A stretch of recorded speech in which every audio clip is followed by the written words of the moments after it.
Let us begin slowly, allowing the noisy world outside to dim and gradually fade from your mind. Take a deep breath and exhale gently. Tonight, you do not need to rush to understand everything. You do not need to seek answers to every question that remains unresolved. Just sit or lie down comfortably. Let your eyes half close and listen to a story that flows softly like a gentle whisper at the edge of your ear.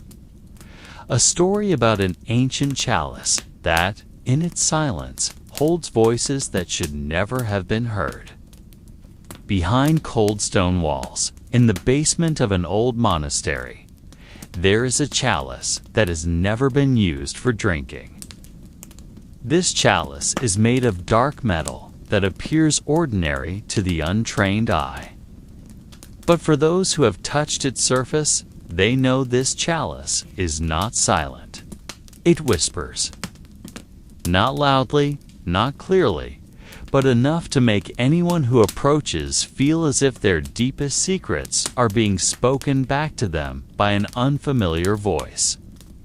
Tonight, let us walk slowly toward that chalice, listening together without haste. Without trying to find a definite meaning in every whisper it releases. Because this story is not about answers. It is about savoring every second in uncertainty, letting curiosity hang in the air without the need to be explained. So let us continue, slowly, like water flowing through the cracks of stone, into a tale that has lingered for centuries. Before we move closer, allow yourself to fully release the unnecessary burdens of your mind. There is nothing urgent to resolve tonight. No messages awaiting replies. No other voice more important than the whisper you are about to hear. Let us momentarily turn away from a world that constantly demands our attention and give ourselves the chance to simply listen, calmly, without demands, without pressure. Imagine the room you are in becoming increasingly silent. The sound of the fan that once hummed softly now seems to drift away, becoming a faint echo in the distance. Even the ticking of the wall clock, usually ever present, now slows down, as if time itself chooses to move slowly in respect of this tale.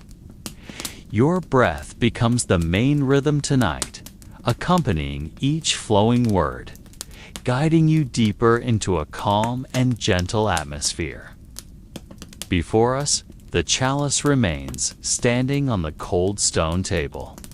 It does not shine, it does not reflect light, yet it radiates an inexplicable allure.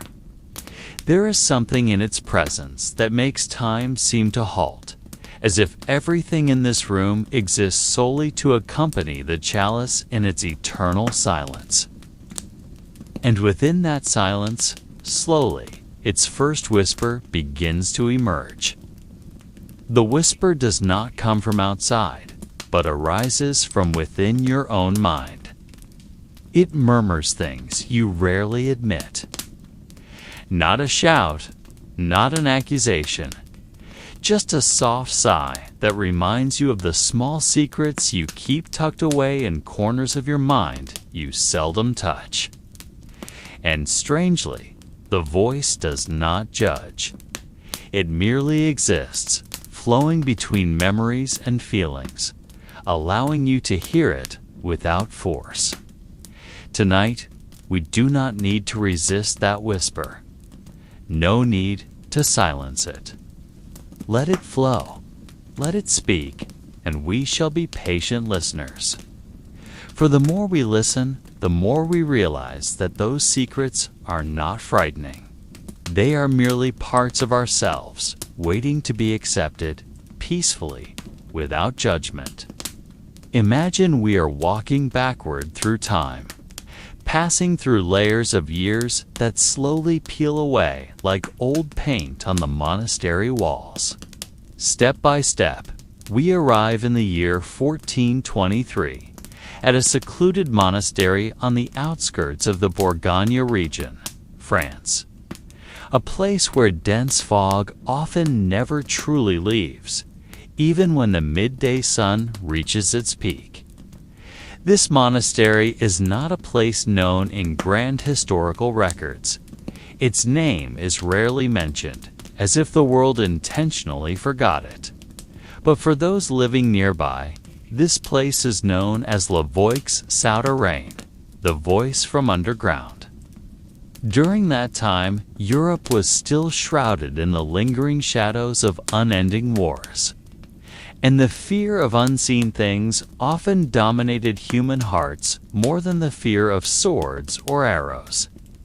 People were more afraid of whispers that came without origin, of voices that appeared in the middle of the night and uttered names that should have been long forgotten. And amidst that collective fear, this monastery stood, silent, almost untouched, with underground corridors believed to hold more secrets than the books in its library. The chalice, the locals said, had been there long before the first monks arrived. No one knew who brought it or where it came from, but small stories whispered from mouth to mouth said that the chalice was not crafted by ordinary human hands. It was found, they said, half buried in the ground, precisely at the spot where echoes never faded. A place where, if you stood long enough, you would hear voices that no one had spoken.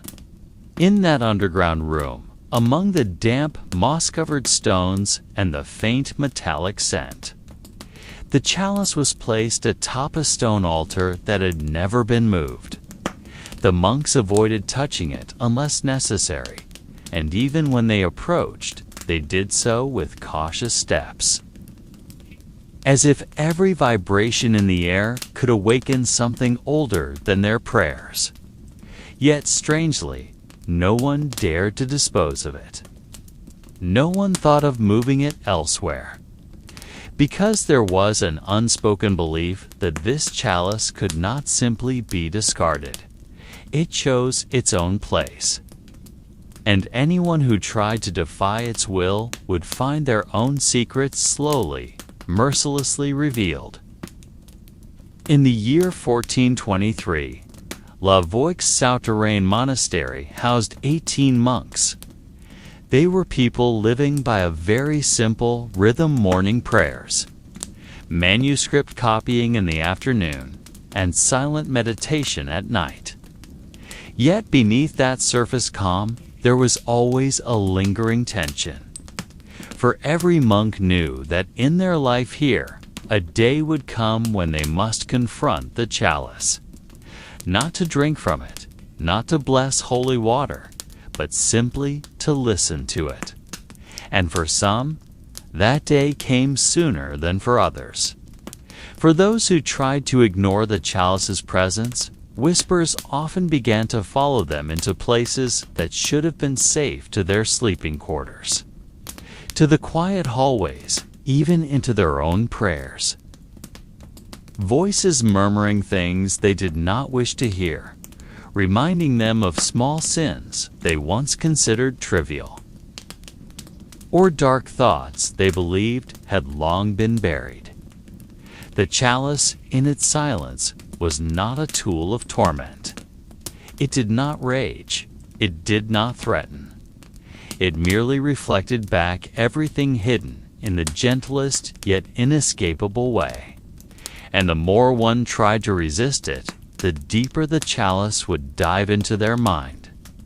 So tonight, as we sit at the edge of that stone altar, amidst the silence of 1423, filled with fear and unspoken secrets, let us listen together. We do not need to be afraid. We only need to listen. Those who have ever approached the chalice often describe a strange sensation, not a paralyzing fear, nor a desire to flee, but a feeling as if standing before a mirror that does not reflect an image.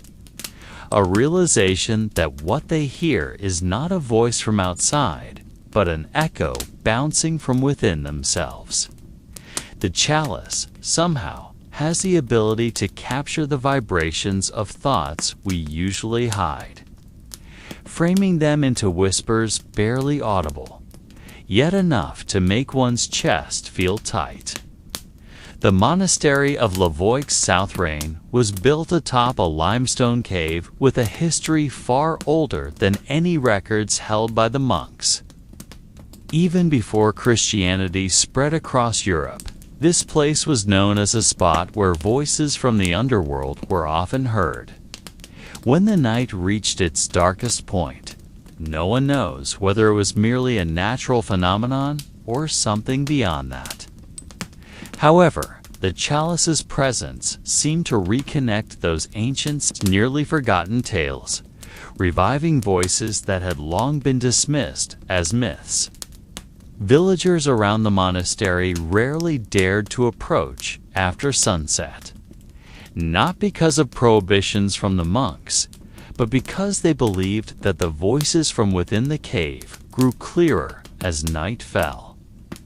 Those who dared to peek from a distance often returned with vacant stares, as if they had just heard something that should never have been heard. Even merchants passing the narrow path near the monastery preferred to quicken their pace, avoiding the place as if something was waiting behind the mist. Yet strangely, the monks who lived within never left. They chose to stay, living lives revolving in a slow rhythm, as if they had all accepted that the whispers from the chalice were part of their existence.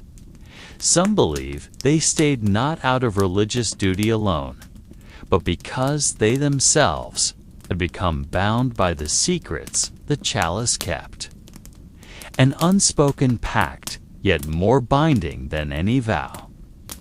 The chalice itself never moved. Even when minor renovations were made to the monastery in later years, the altar where the chalice sat remained untouched. The workers hired to repair the roof or reinforce the walls instinctively avoided the underground area. No one ordered them to, yet everyone knew that the chalice had to be left alone, as if that place had become the center of something larger, something that could not be relocated by human will. Interestingly, in the monks' daily records, no one explicitly wrote about the chalice. There were no lengthy descriptions, no theological debates about its origin, only short sentences, seemingly written deliberately vague, like "I heard it again tonight," or "let it speak in silence." Phrases that provided no explanations, yet only deepened the curiosity. As if they all agreed to keep the mystery within the realm of whispers, not writing. There was a tradition believed to be performed secretly by the monks. Every Friday night, one of them would descend alone into the basement. No ceremony, no loud prayers, just one candle and himself. He would sit before the chalice, listening without speaking, and return to his room before dawn. No one knew exactly what they heard, as none would recount it. But each who descended would return with the same expression, calm, yet with eyes that looked as if they had just turned the page of a secret chapter of themselves. From the outside, Lavoic's Souterrain looked ordinary. Its structure was simple, with stones beginning to moss at the corners. There was no grandeur like the great cathedrals in cities. But anyone who had ever passed the narrow path beside the monastery would feel a subtle change in the air. A faint vibration hard to explain, as if the stone walls pulsed with an invisible heartbeat. Tonight, we sit among those walls, letting time slow down, allowing the story from the chalice to fill the empty spaces around us. No need to rush for meaning, for in this place, meaning is not given directly.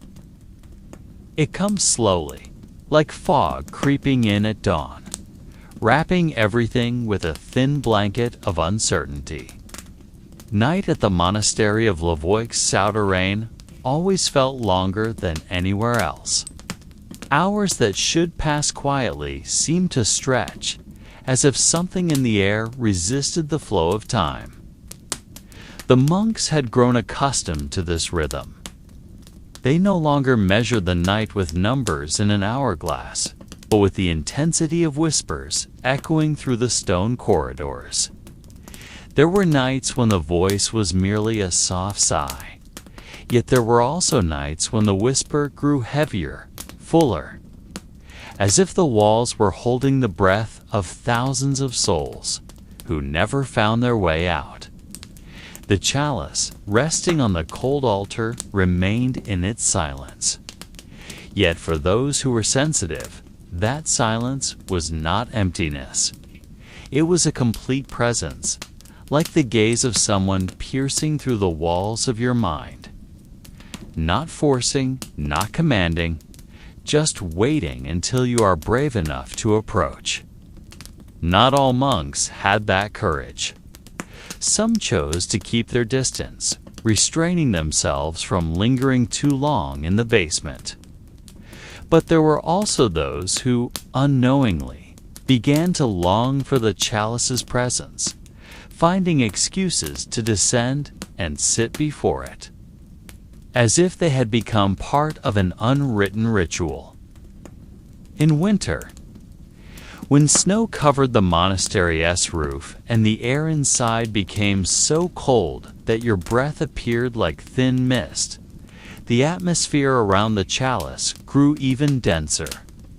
The small candles burning in the room's corners could not entirely dispel the darkness, only creating fragile circles of light amidst a greater shadow.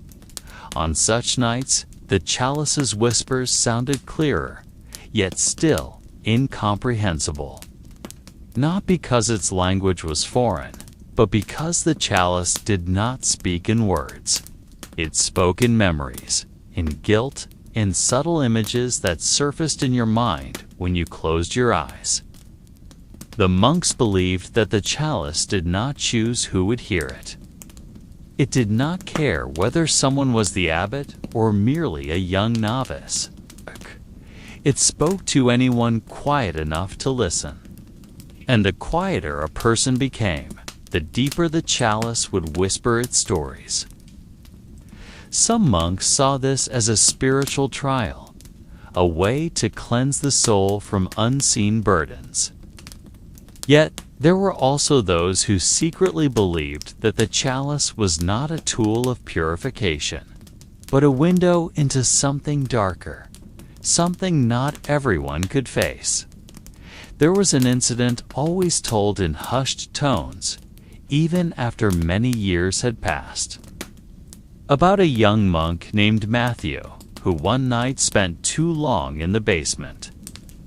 No one knew exactly what he heard, but after that night, he became a different person. He did not speak for months, only sitting in the corner of the scriptorium, with his eyes always fixed on the floor. Whenever someone asked about his condition, he would only smile faintly, as if he was holding a secret too heavy to be spoken.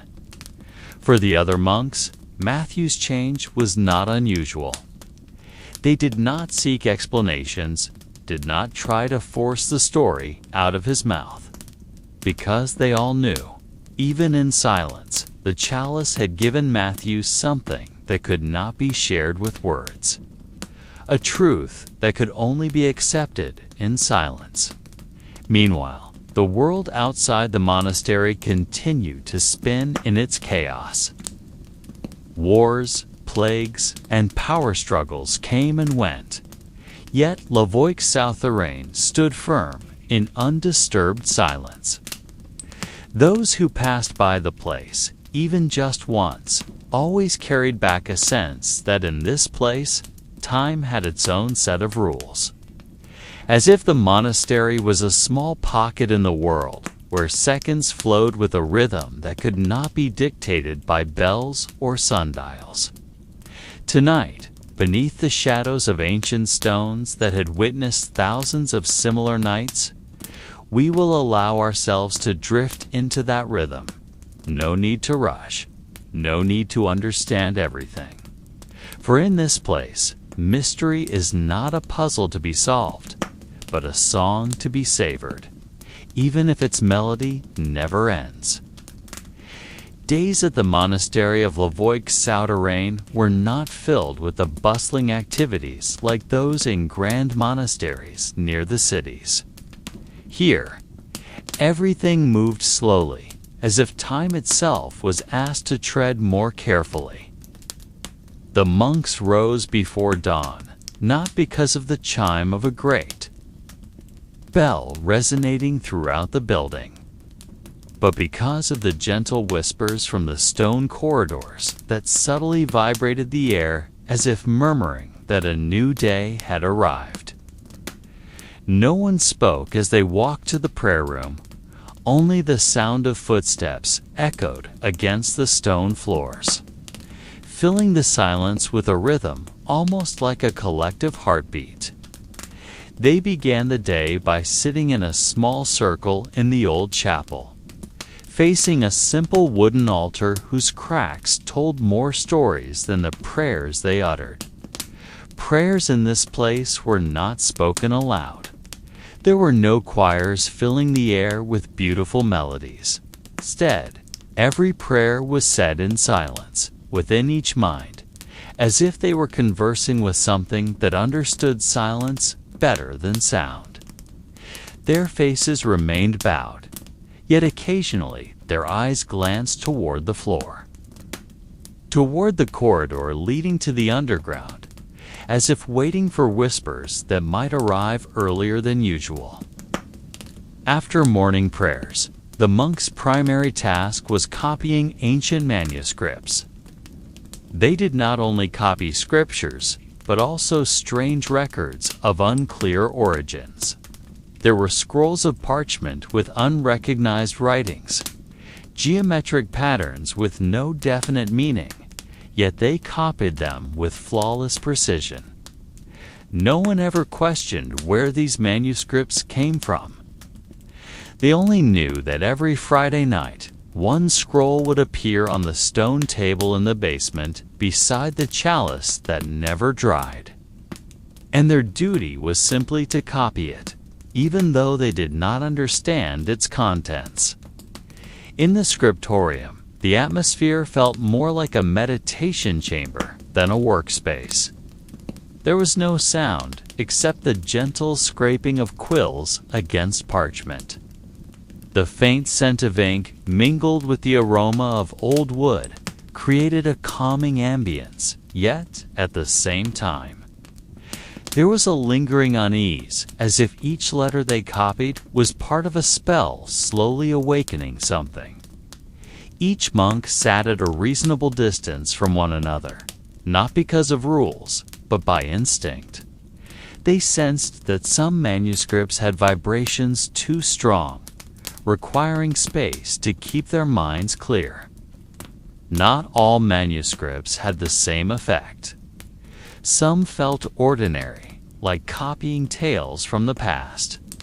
But there were also manuscripts that, upon touching, left a chill at the fingertips, as if the parchment absorbed warmth from the body. Senior monks knew these signs well. They would observe who began to fidget while copying, whose hands started to tremble, who paused mid-sentence and stared blankly at the wall.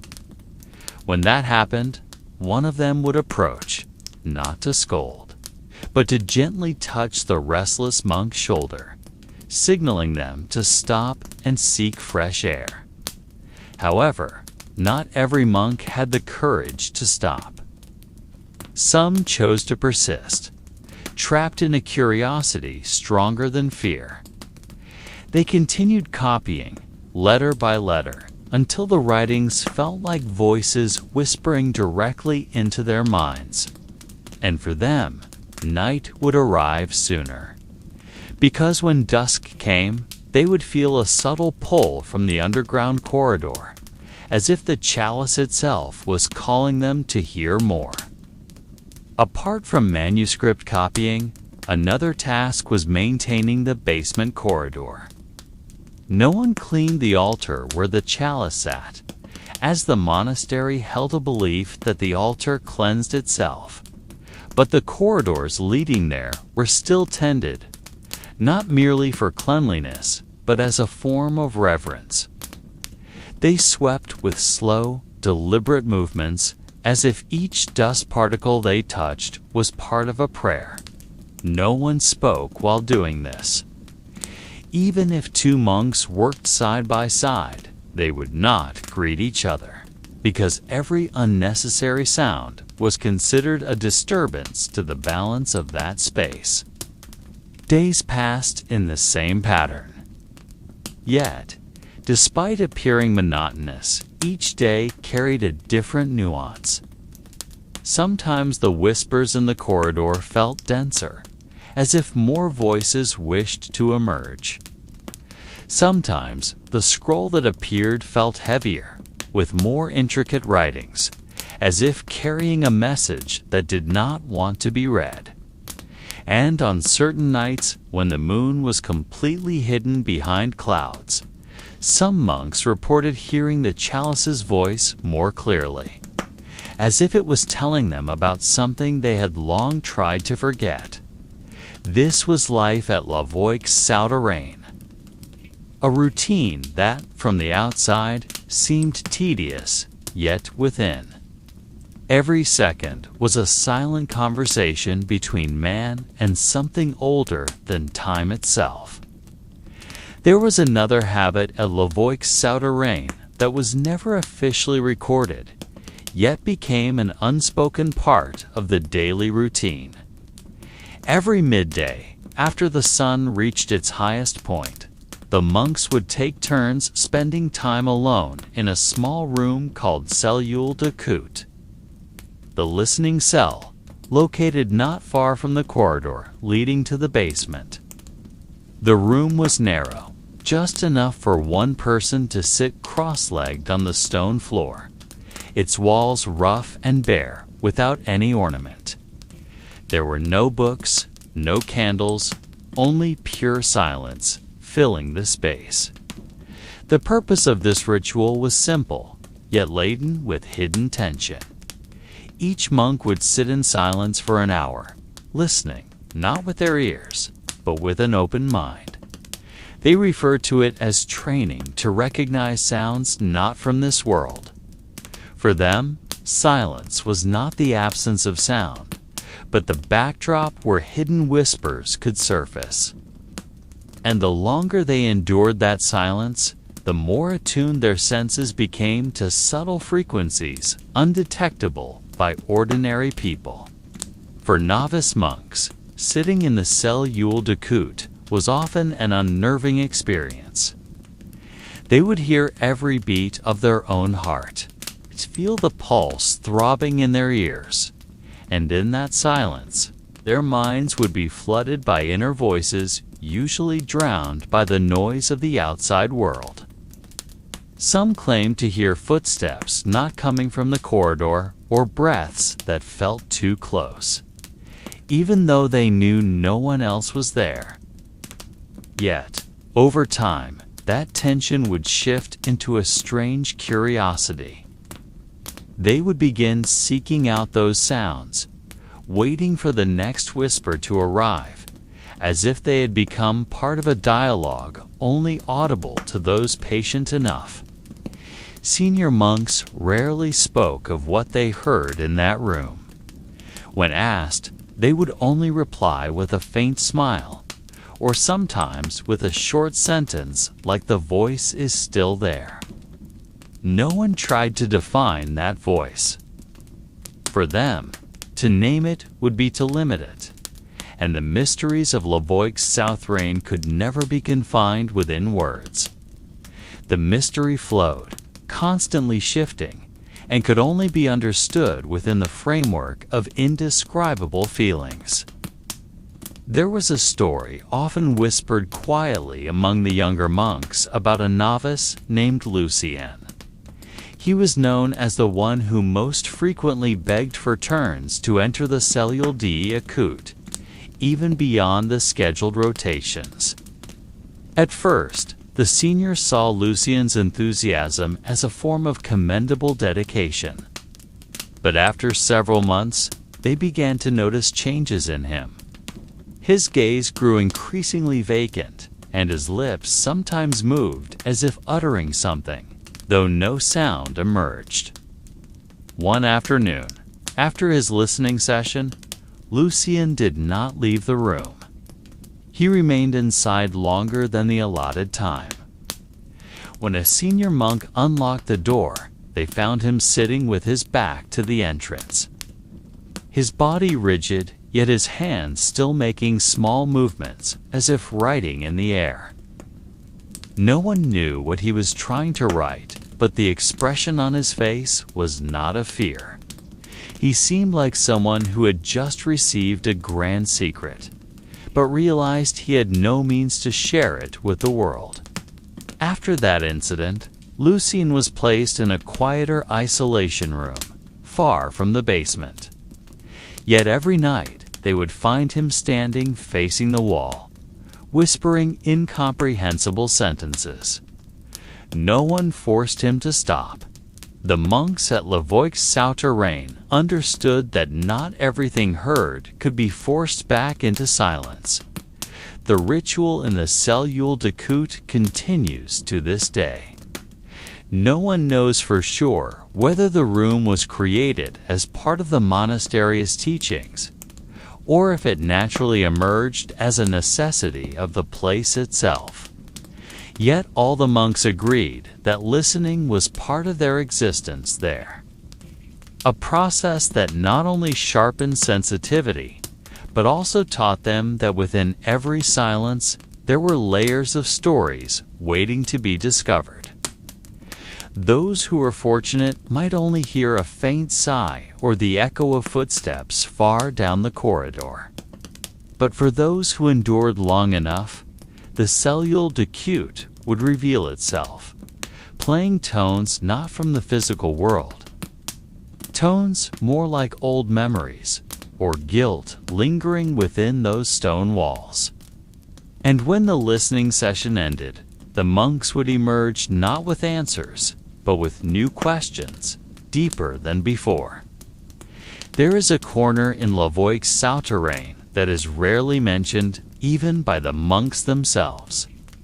A small room behind the main library, hidden behind an ordinary-looking bookshelf, yet equipped with old hinges that could only be opened if pressed in a specific pattern. They called it the Chambre des Echoes, or the Echo Chamber. There are no official records of this room, and no written rules about who may enter. Yet, unspokenly, only certain monks knew when the time was right to reveal that bookshelf and step inside. The echo chamber was no larger than a modest cell, yet its atmosphere was unlike any other room in the monastery. Its walls were made of uneven stone, and in the center of the floor lay an old metal circle, its surface etched with delicate, intertwining spirals. There were no windows, only a single candle that always burned in the corner, yet its light seemed never to fully illuminate the room. Every step taken inside produced an unusual echo, not following normal sound reflections, but instead sounding like whispers looping over themselves, as if words spoken never truly disappeared, only circling within the space, seeking ears willing to hear them again. The monks who entered the echo chamber did so not to pray or transcribe manuscripts, but to listen to themselves. In that place, every unfinished thought, every sentence cut off in the mind, would echo back reflected by the rough walls, forcing its owner to face words they often ignored. The room did not judge. It merely replayed what had already existed, though often unnoticed. Among the monks, there was a belief that the echo chamber had a direct connection to the chalice in the underground room, that the faint whispers heard in the monastery-esque corridors were echoes originating from unfinished conversations within this room. Many monks entered the echo chamber seeking answers, yet emerged with even more questions. For the longer they listened, the more layers of sound would appear, overlapping, blending personal memories with voices they had never recognized. There was an unwritten rule among the monks: never speak loudly in the echo chamber. Not because of an official prohibition, but because those who had attempted to speak aloud reported that their own voice became overwhelming, bouncing back with an intensity that left their minds reeling, as if every word uttered became a burden pressing down on their chest. Therefore, they chose to whisper or even speak only in their minds, allowing the room to process their words in its own way. On certain nights, usually when heavy rain poured outside, the echo chamber would feel more alive. The sound of raindrops hitting the stone roof above would vibrate through the walls, creating a faint harmony that made every whisper more layered. Some said that during these moments, old voices long buried would re-emerge, bringing stories no longer remembered by those who had once spoken them. For the younger monks, entering the echo chamber was often a test of courage. They knew that in there was no place to hide from oneself. Whatever they tried to forget would call back, not with shouts, but with persistent whispers that would haunt until acknowledged. Yet, for senior monks, the echo chamber was a place where they learned to accept that not all questions needed answers, and not all voices required silencing. There is a tale about an elderly monk named Alaric, known as the unofficial guardian of the echo chamber. He never claimed the position, yet every time someone entered the room, he would always sit at the nearest bookshelf, reading quietly, as if waiting. No one knew whether Alaric listened to what transpired inside, or if he merely ensured that the room was respected as it should be. But his presence became a sign that whoever entered the echo chamber was never truly alone. The echo chamber was never locked. Yet strangely, its door would never open if more than one person tried to enter simultaneously. They discovered this long ago. The door would feel heavier, as if rejecting the presence of more than one soul at a time. Thus, though never written as a rule, the monks understood that the echo chamber was a space for a deeply personal meeting between oneself and the whispers that only they could understand. But among all the rooms and corridors in Lavoix-Souterrain, there was no place more revered and yet avoided than the Salle du Miroir sword, the silent mirror room. This room was hidden behind the monastery's northern wall, at the end of a narrow corridor lit only by a single candle.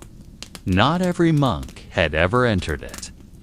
Only those who had resided in the monastery for years, who had learned to listen with absolute calmness, were permitted to approach its door. Even those granted permission often thought twice before turning the handle of that old wooden door.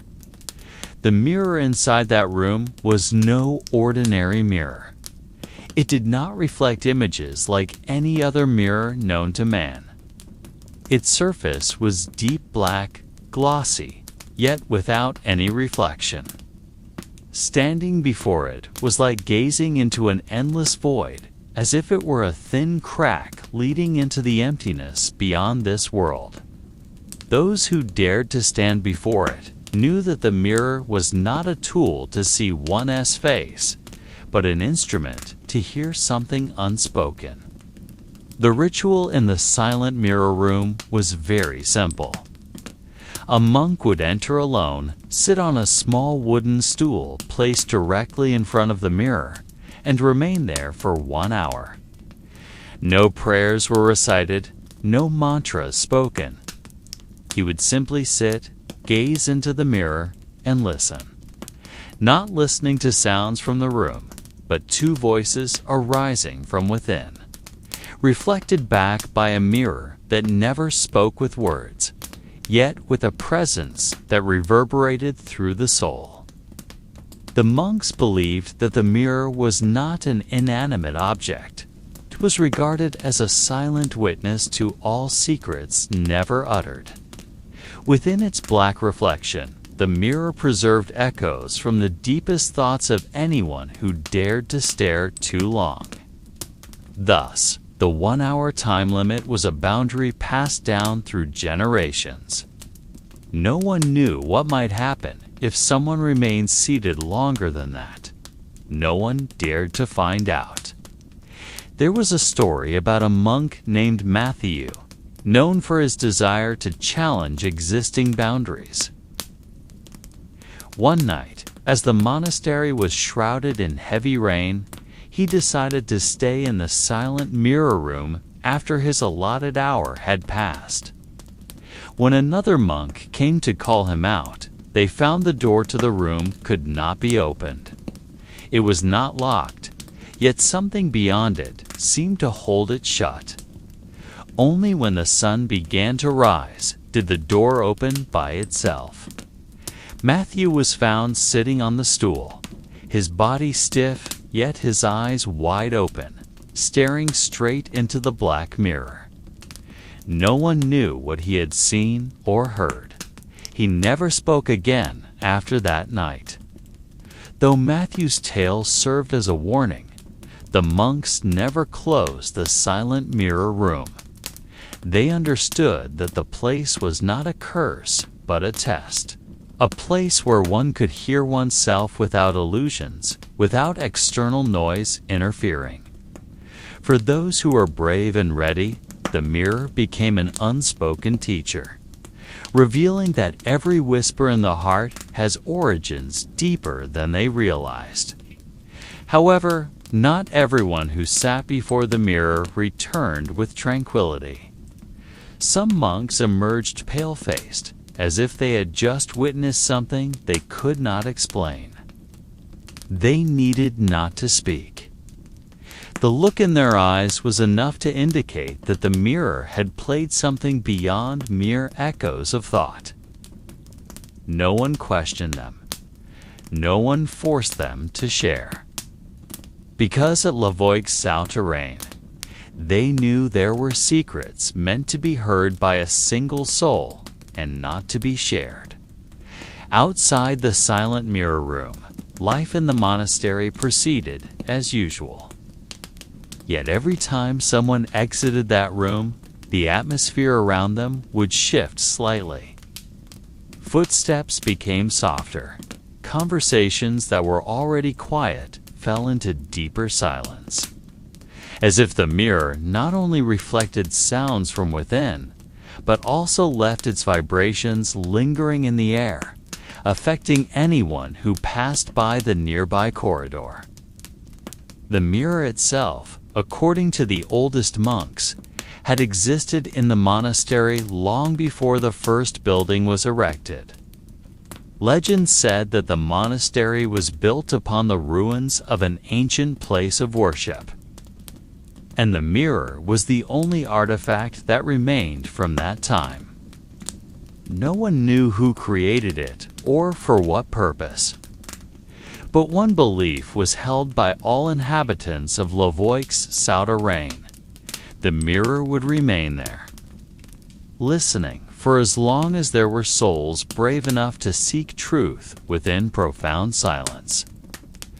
Those who had long resided in Lavoic, South Lorraine, understood one thing that was never directly taught. Not all knowledge within this place came from manuscripts or the teachings of elders. At times, knowledge emerged from objects that seemed insignificant. Objects left lying in corners of rooms, as if waiting for someone curious enough to notice them. One such object was a small wooden box kept on the lowest shelf of the old library. Covered in dust and cobwebs, with no label or marking. Among the monks, it was known as the Botte de Murmur, or the Whispering Box.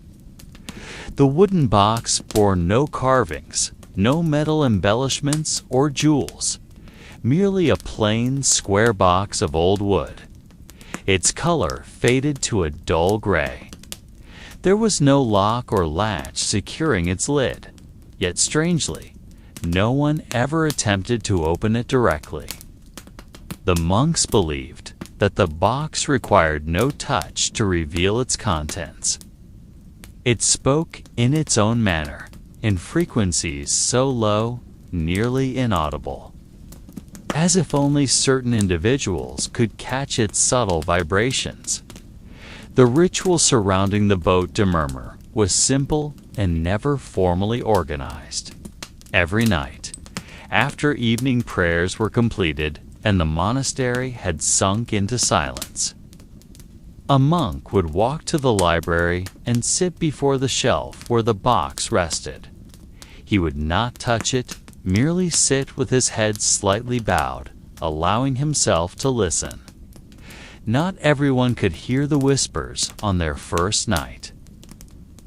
Some had to wait for days, sitting in stillness until their ears became sensitive enough to catch the faint tones seemingly emanating from the wood itself. The whispers that emerged from the Botte de Murmur were not formed of complete sentences. They resembled fragments of sound, pieces of conversations interrupted. At times, they sounded like prayers spoken half-heartedly. Other times, like names murmured softly, as if someone was calling without wishing to be heard. There was no consistent pattern, no narrative to piece together from these fragments. But for the monks, listening to the box was not about seeking meaning, but about understanding that not all sounds required a clear purpose. There was a young monk named Eloy, known for his persistence in listening to the Botte de Murmur. Every night, without fail, he would sit before the box, close his eyes, let himself drift into the sea of faint whispers. At first, he heard nothing, only pure silence that screamed in his ears. Yet, over time, he began to catch small sounds, like water droplets splashing in the distance, gradually becoming snippets of sentences he could not comprehend. But Eloy never ceased. He did not seek meaning, merely enjoying the process of listening, like someone sitting by the seaside, listening to waves without needing to know where they came from. One night, after weeks of silence, Eloy felt something different. The whispers, usually faint, now sounded clearer, as if someone sat beside him, whispering tales never recorded in any manuscript. He heard of subterranean corridors never mapped, of ancient rituals performed long before the monastery stood, and of voices residing within the walls, waiting to be rediscovered. Eloy never shared what he heard with anyone. He merely smiled faintly when asked, as if carrying a secret too fragile to express in words.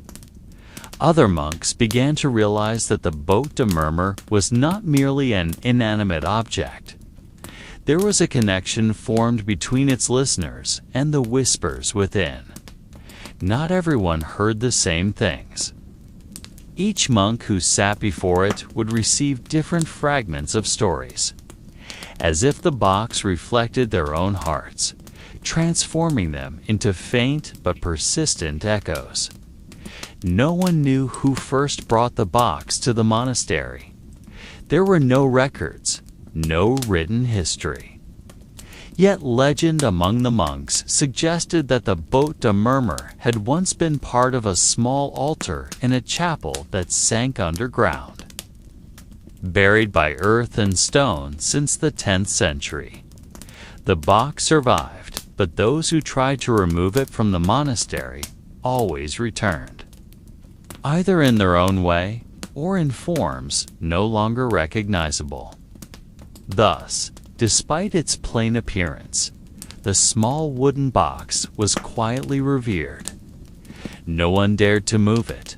No one dared to open it. They knew that the object required no unlocking to reveal its secrets.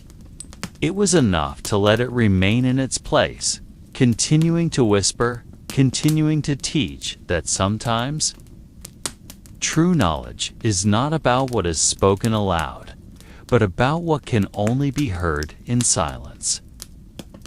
In the narrowest corridor of Lavoix-Souterrain, there was a door that almost never caught the attention of visitors. The door was made of stone, no taller than an adult man's chest, uncarved, handleless, and seemingly part of the wall itself. Those unaware would pass by without noticing, thinking it merely a section of ancient architecture left untouched. But to the monks, the door was known as the Porte du Souffle Perdu, the door of the lost breath. The name was not just a metaphor. Anyone standing before that door, even before touching it, would feel a strange sensation as if the air around them was slowly being drawn into the stone-esque crevices. Breathing became slightly heavier, as if the wall itself was siphoning oxygen from their lungs. This sensation was never harmful, but enough to make one feel observed by something unseen. No one knew for sure what lay behind the Porte du Souffle Perdu. The door could not be opened in any ordinary way. There was no key, no hidden mechanism. Yet an ancient tradition was quietly passed down.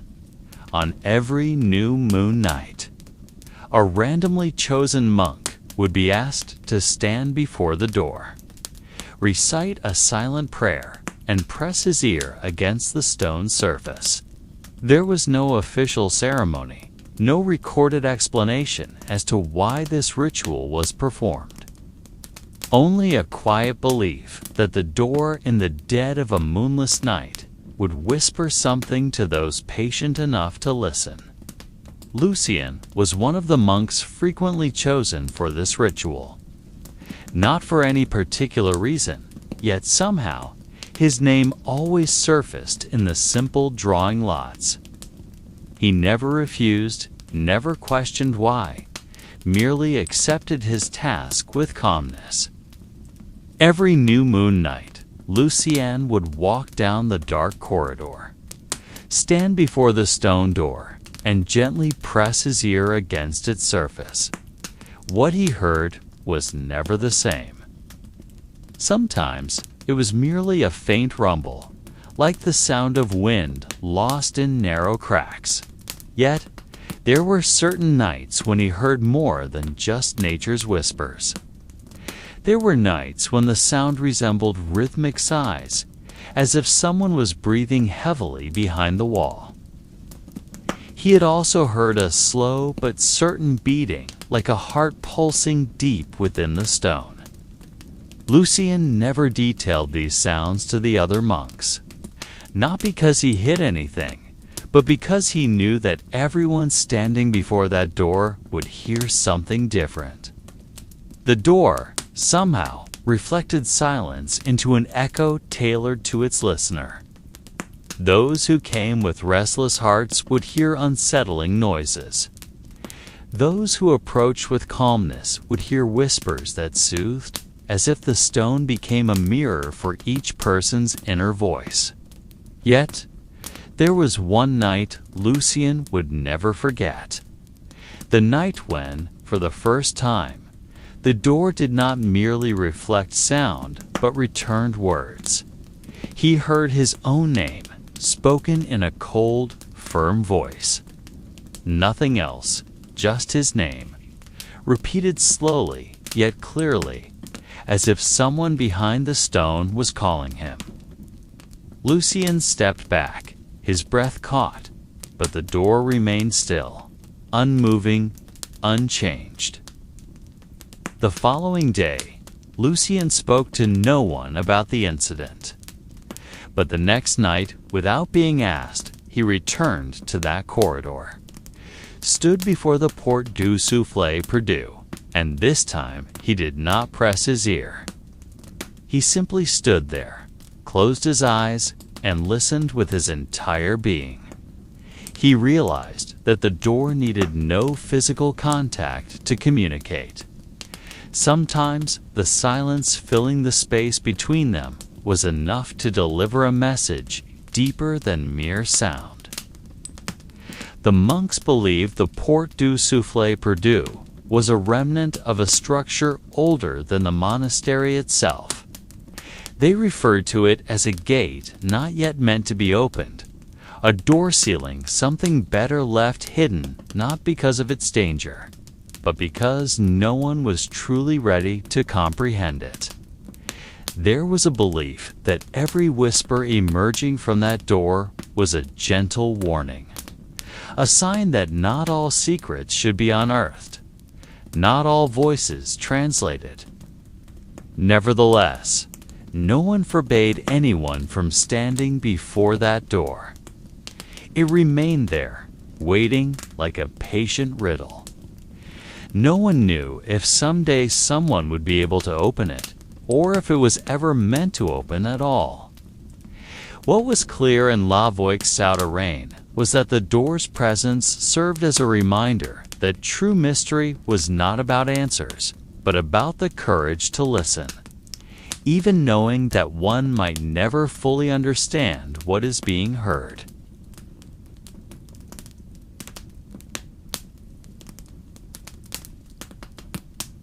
In one of the deepest corners of the La Voix-Souterrain monastery, there was a small, almost forgotten room known among the monks as the Salle de l'Encre, or the Room of Forgotten Ink.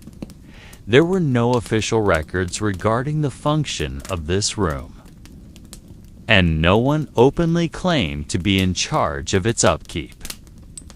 Yet somehow, the room was always clean, orderly, and at its center stood a large stone table with a surface so smooth it seemed untouched by dust. On top of that table lay dozens of small glass bottles, each containing a thick black liquid, unmarked and unlabeled. The monks did not call it ink, even though to the naked eye, the liquid was indistinguishable from the ink used for copying manuscripts. They called it sang noir, the black one, as if the liquid was not merely a substance, but an entity with a will of its own. It was said that anyone who tried to write with the liquid from those bottles would find their writing never fully dried, as if the ink refused to harden, rejecting its transformation into a permanent memory on the page. What was even stranger was how the liquid reacted to the writer's thoughts. Matthew, a monk known for his diligence in copying ancient texts, once attempted to write with a sang noir, while his heart was filled with doubt. He wrote a simple prayer, but as he continued his sentences, the writing began to warp, the letters curling and distorting, as though the ink itself was revealing the hidden unrest within his mind. Each time Mathia tried to write with unclear thoughts, the result was always the same: writing that seemed alive, pulsating, and refusing to remain still. This phenomenon made the Salle de l'Ancre a place avoided by most monks. There was no official prohibition against entering the room. Yet there was a quiet understanding that only those truly ready to face themselves should sit at that stone table. Writing with sang noir was not merely about recording words, but about staring directly into the depths of one's own mind, without filters, without masks. There was a story of Augustine, a monk renowned for his wisdom, who one night decided to write his personal reflections in that room.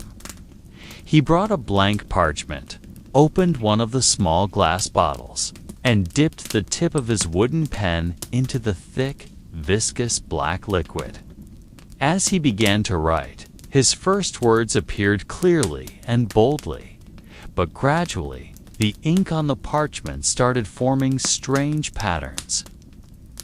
The letters twisted, intertwining until they formed images resembling faint faces, as if the parchment was reflecting the shadows hidden within his mind. Augustine did not feel fear. On the contrary, he continued writing, allowing the ink to move according to its will. He understood that sang noir was not a tool for conveying messages to others, but a mirror for the writer's soul. The writing would never dry, never become permanent, because it was created not to be remembered by the world, but to remind the writer of things often forgotten. After that night, Augustine became the only monk who regularly visited the Salle de l'Ancre. He did not write to produce manuscripts, nor to create historical records. He wrote to listen to whispers that could only be heard when the mind stopped trying to control words.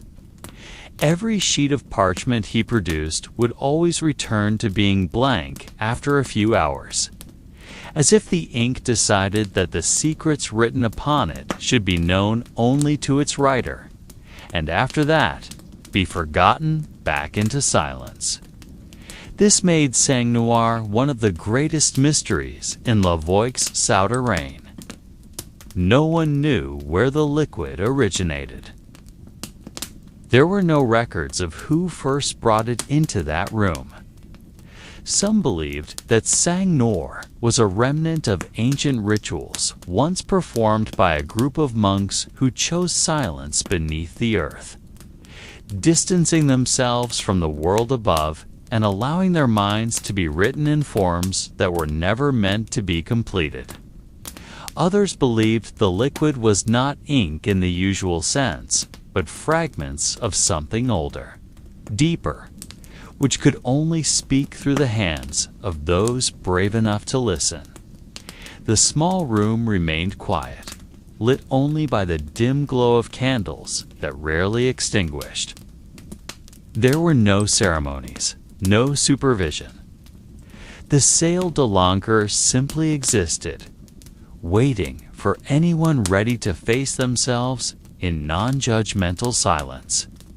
For the monks, the room was not merely a place for writing. It was a space where thoughts and material became one, where ink was not just a tool, but a bridge to something deeper, something never openly taught, yet always present for those patient enough to find it. Yet, Lavoic's Souterrain was not only home to silent rooms that spoke to those brave enough to listen. In another depth, far beneath the main chapel, hidden away, was a narrow corridor scarcely marked on any map. This corridor was known as La Passage de l'Echo, the passage of the returned echo. No one knew who first named it so, but the name had endured for centuries, passed quietly from one whispering mouth to another, among those who secretly knew that the passage was not merely empty space. This corridor was unlike any other part of the monastery. Its walls were not finely carved like the main hallways, but instead were made of coarse stone, cold and damp to the touch. The ceiling was low, forcing anyone who walked through it to stoop slightly, as though the passage itself demanded humility from its travelers. There were no lanterns, no permanent light sources. Those who entered this corridor had to bring their own light, and even then, the candlelight seemed to be swallowed by the stone walls, making the darkness never fully retreat. However, the strangest thing about Le Passage de l'Echo was not its darkness, but its echo. Every step, every breath, every slightest whisper would bounce back, but not in the same voice. The echoes in this passage seemed to add new layers to each sound they returned, like a mirror that did not merely reflect an image, but added shadows hidden behind it. Eloy was one of the few monks who ever dared to follow the passage to its very end. He did not do so out of courage, but rather from an insatiable curiosity. He had heard stories that at the end of this passage lay a small, empty room where anyone sitting in its center could hear voices from the past. Not loud voices, not ghostly whispers, but echoes of conversations that once occurred in the monastery, long since forgotten. That night, Eloy brought a small candle, its wick already half burnt, causing its light to flicker unsteadily. He walked slowly, counting each step, listening to how his own voice returned to him with a different nuance. Every step he took felt like reviving footprints long dead, as if the passage remembered every person who had ever walked through it and chose to return their memories to anyone patient enough to listen. When he reached the end of the corridor, Eloy found the small room spoken of in tales. There was no door separating the passage from this room, only a stone arch marking its boundary. Inside, the room was entirely empty, except for a small circle etched onto the floor in white chalk, as if marking a sitting position.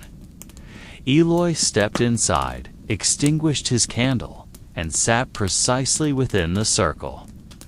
Darkness enveloped everything, yet he did not feel afraid. He closed his eyes, took a deep breath, and listened. At first, all he heard was the echo of his own breath, but slowly, other voices began to surface. They were not voices of the present, but fragments of conversations seemingly trapped within the stone walls for centuries. He heard faint discussions in Old Latin, debates that seemed to take place among monks over whether a certain manuscript was worthy of being copied. There were also anxious whispers from a young monk confessing to having found a text not listed in the church's official registers. The voice was filled with fear, yet also with a deep curiosity, as if the owner of the voice knew that his knowledge was a double-edged sword. Eloy sat there for hours, letting himself become part of a flow of memories that never truly died.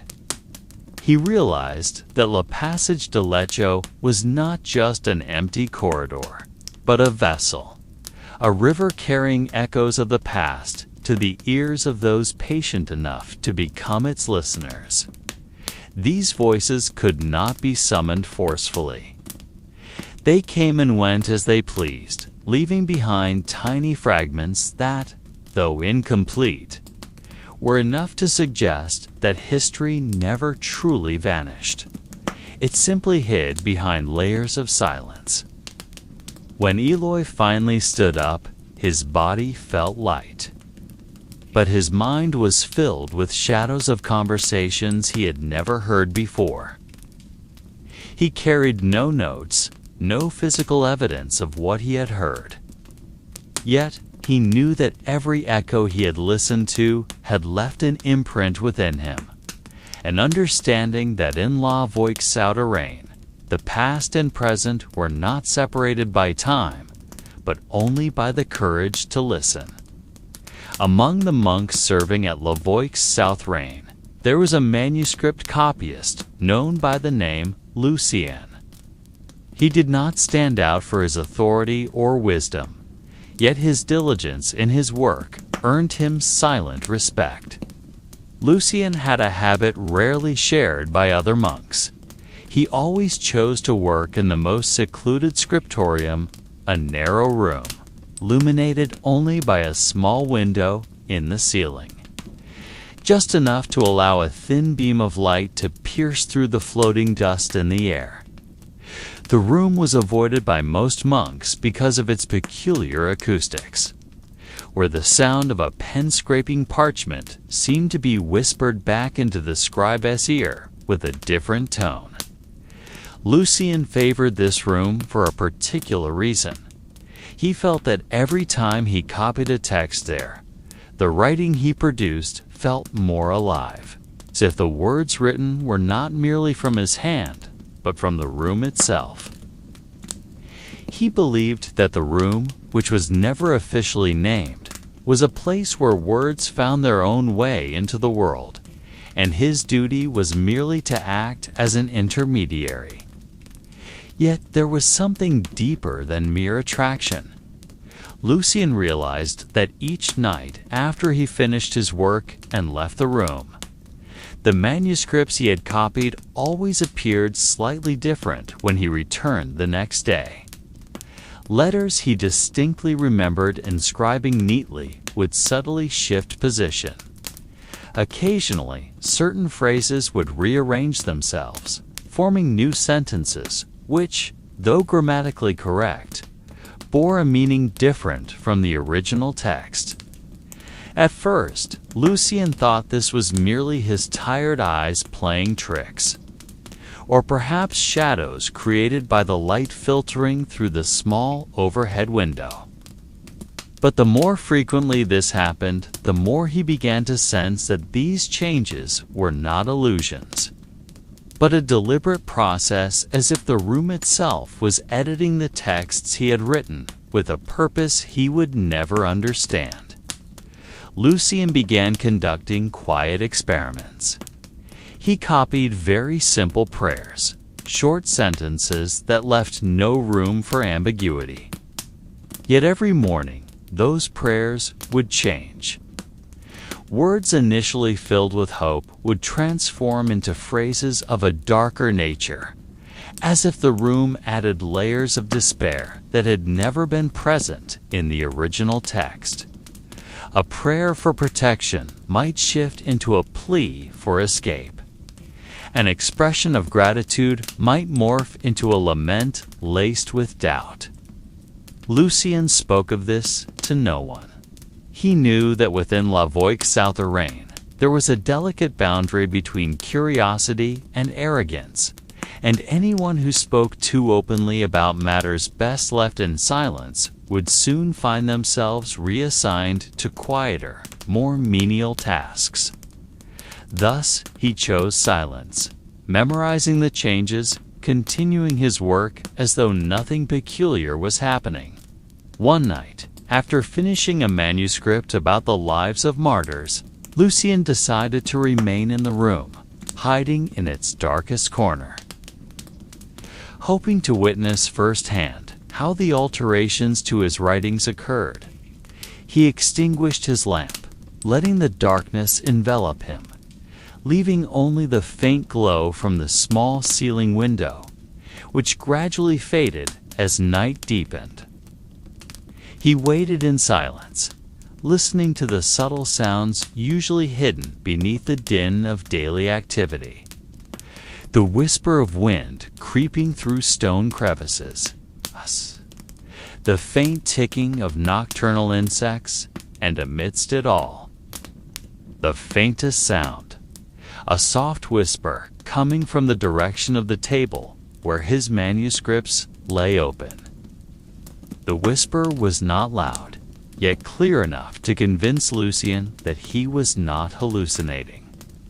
the words were faint, but their rhythm followed the flow of the sentences he had written, as if someone was rereading the manuscript with a voice only audible to those patient enough to listen.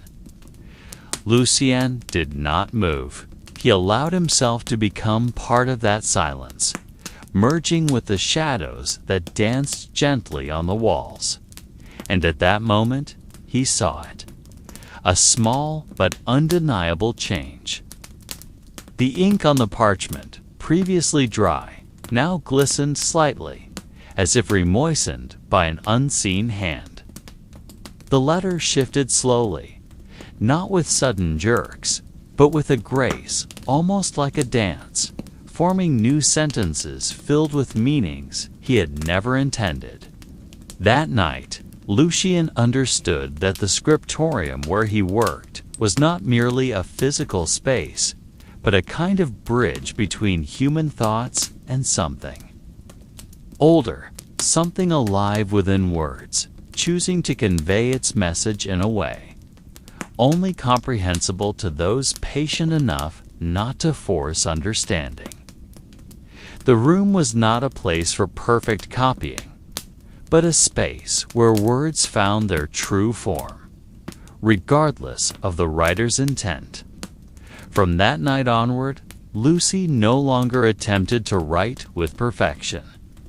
He realized his role was merely as an intermediary, and his duty was to let the room speak through his hands. He wrote with the awareness that his manuscripts would continually change, not to be published, but to become part of the stream of words that never ceased to move. However, Lucien was not the only one bound by the whispers of the scriptorium. At La Voix-Souterrain, there was an old night watchman named Matthew, known among the monks not for his wisdom, but because he was the only one willing to walk the monastery's corridors after the evening bell tolled. He had been part of the monastery longer than anyone still alive, and rumors said that even before his hair turned white. He already knew the secrets of the hidden passages never taught in formal lessons. Matthew did not speak much, yet every night after the monastery had fallen asleep, he would light a small lantern and follow the same path as though there was a map in his head, showing where walls whispered and floors trembled, storing stories only heard by those who did not search for them. He believed, or at least convinced himself, that his duty was not merely to keep order, but to guard the boundary between the visible world and the world that whispered in shadows. One night, as thick fog covered the monastery's central courtyard, Matthew heard something that made his steps halt. Not a loud sound, nor the creak of a door, but a soft rhythm of Gregorian chants echoing gently. Strangely, coming from the direction of the crypt, which was supposed to be empty. The chant did not belong to any vigil, for that night he was the only one awake. He followed the sound cautiously, descending the narrow stairs leading to the crypt known as La Crypte des Ombres. That place had not been used for services in decades, because its high humidity made its walls brittle and prone to collapse. Yet that night, the chant seemed to fill the space again with life long since vanished. When he reached the bottom of the stairs, the sound ceased. Matthew stood there, accompanied only by the flicker of his lantern's light, dancing on the cracked stone walls. He surveyed his surroundings, holding his breath, sensing something waiting, yet refusing to reveal itself. The floor of the crypt was covered in thick dust, but in its center, something strange stood out. Faint footprints, mismatched with human steps. They were too small, too closely spaced, as though their owner walked in hesitant, repeated loops. Matthew followed the tracks to the darkest corner of the crypt, where a small stone altar stood alone, covered in moss and the fractures of time. Atop the altar lay an ancient chalice, seemingly plain, but with delicate engravings along its rim, spiraling motifs that did not follow any known ecclesiastical pattern. The chalice looked ordinary, but as Matthew approached, he felt the air around it change, growing heavier, as though the space itself held its breath. He had heard the stories of Chalice, the whispering chalice, but until that night, he considered them exaggerated tales crafted by weary scribes.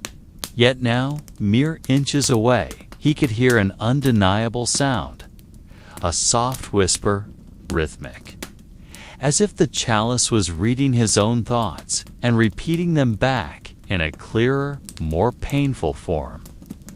Matthew did not touch the chalice. He knew better than anyone that objects like that did not ask to be touched. They waited, patiently, until someone foolish or desperate enough approached with unclear intentions. Thus, he simply stood there, listening to the whispers spinning in his mind, resurrecting memories he had long buried, names he never spoke aloud, small sins he thought forgotten, and fears that never truly vanished, merely settled in the corners of his consciousness.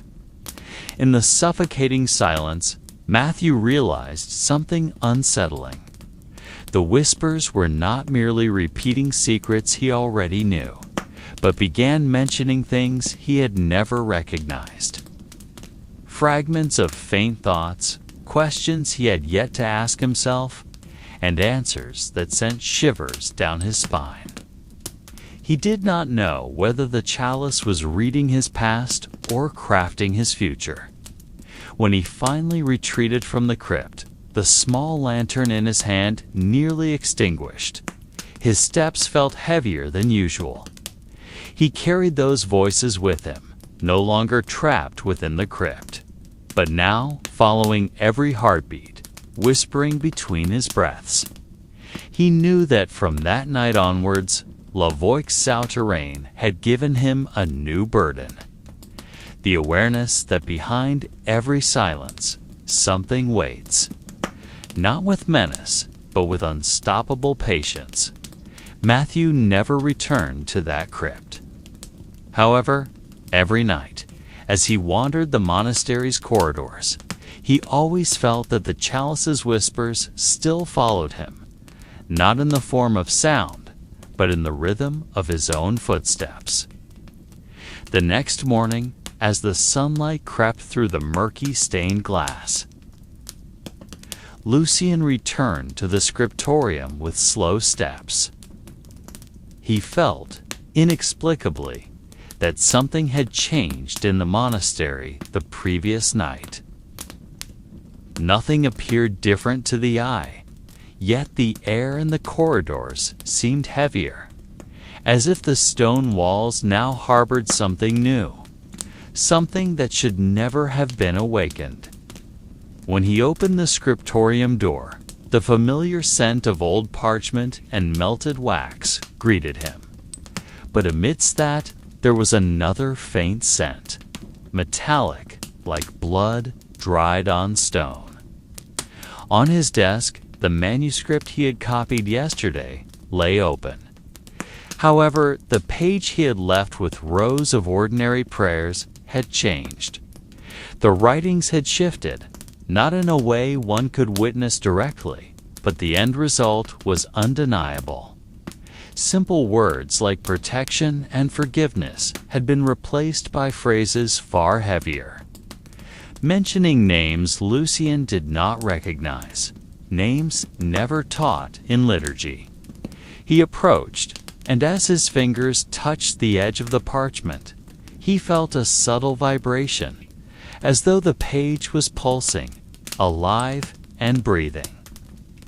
In the silence of that room, Lucien heard a whisper so soft it was nearly imperceptible, yet enough to freeze him in place.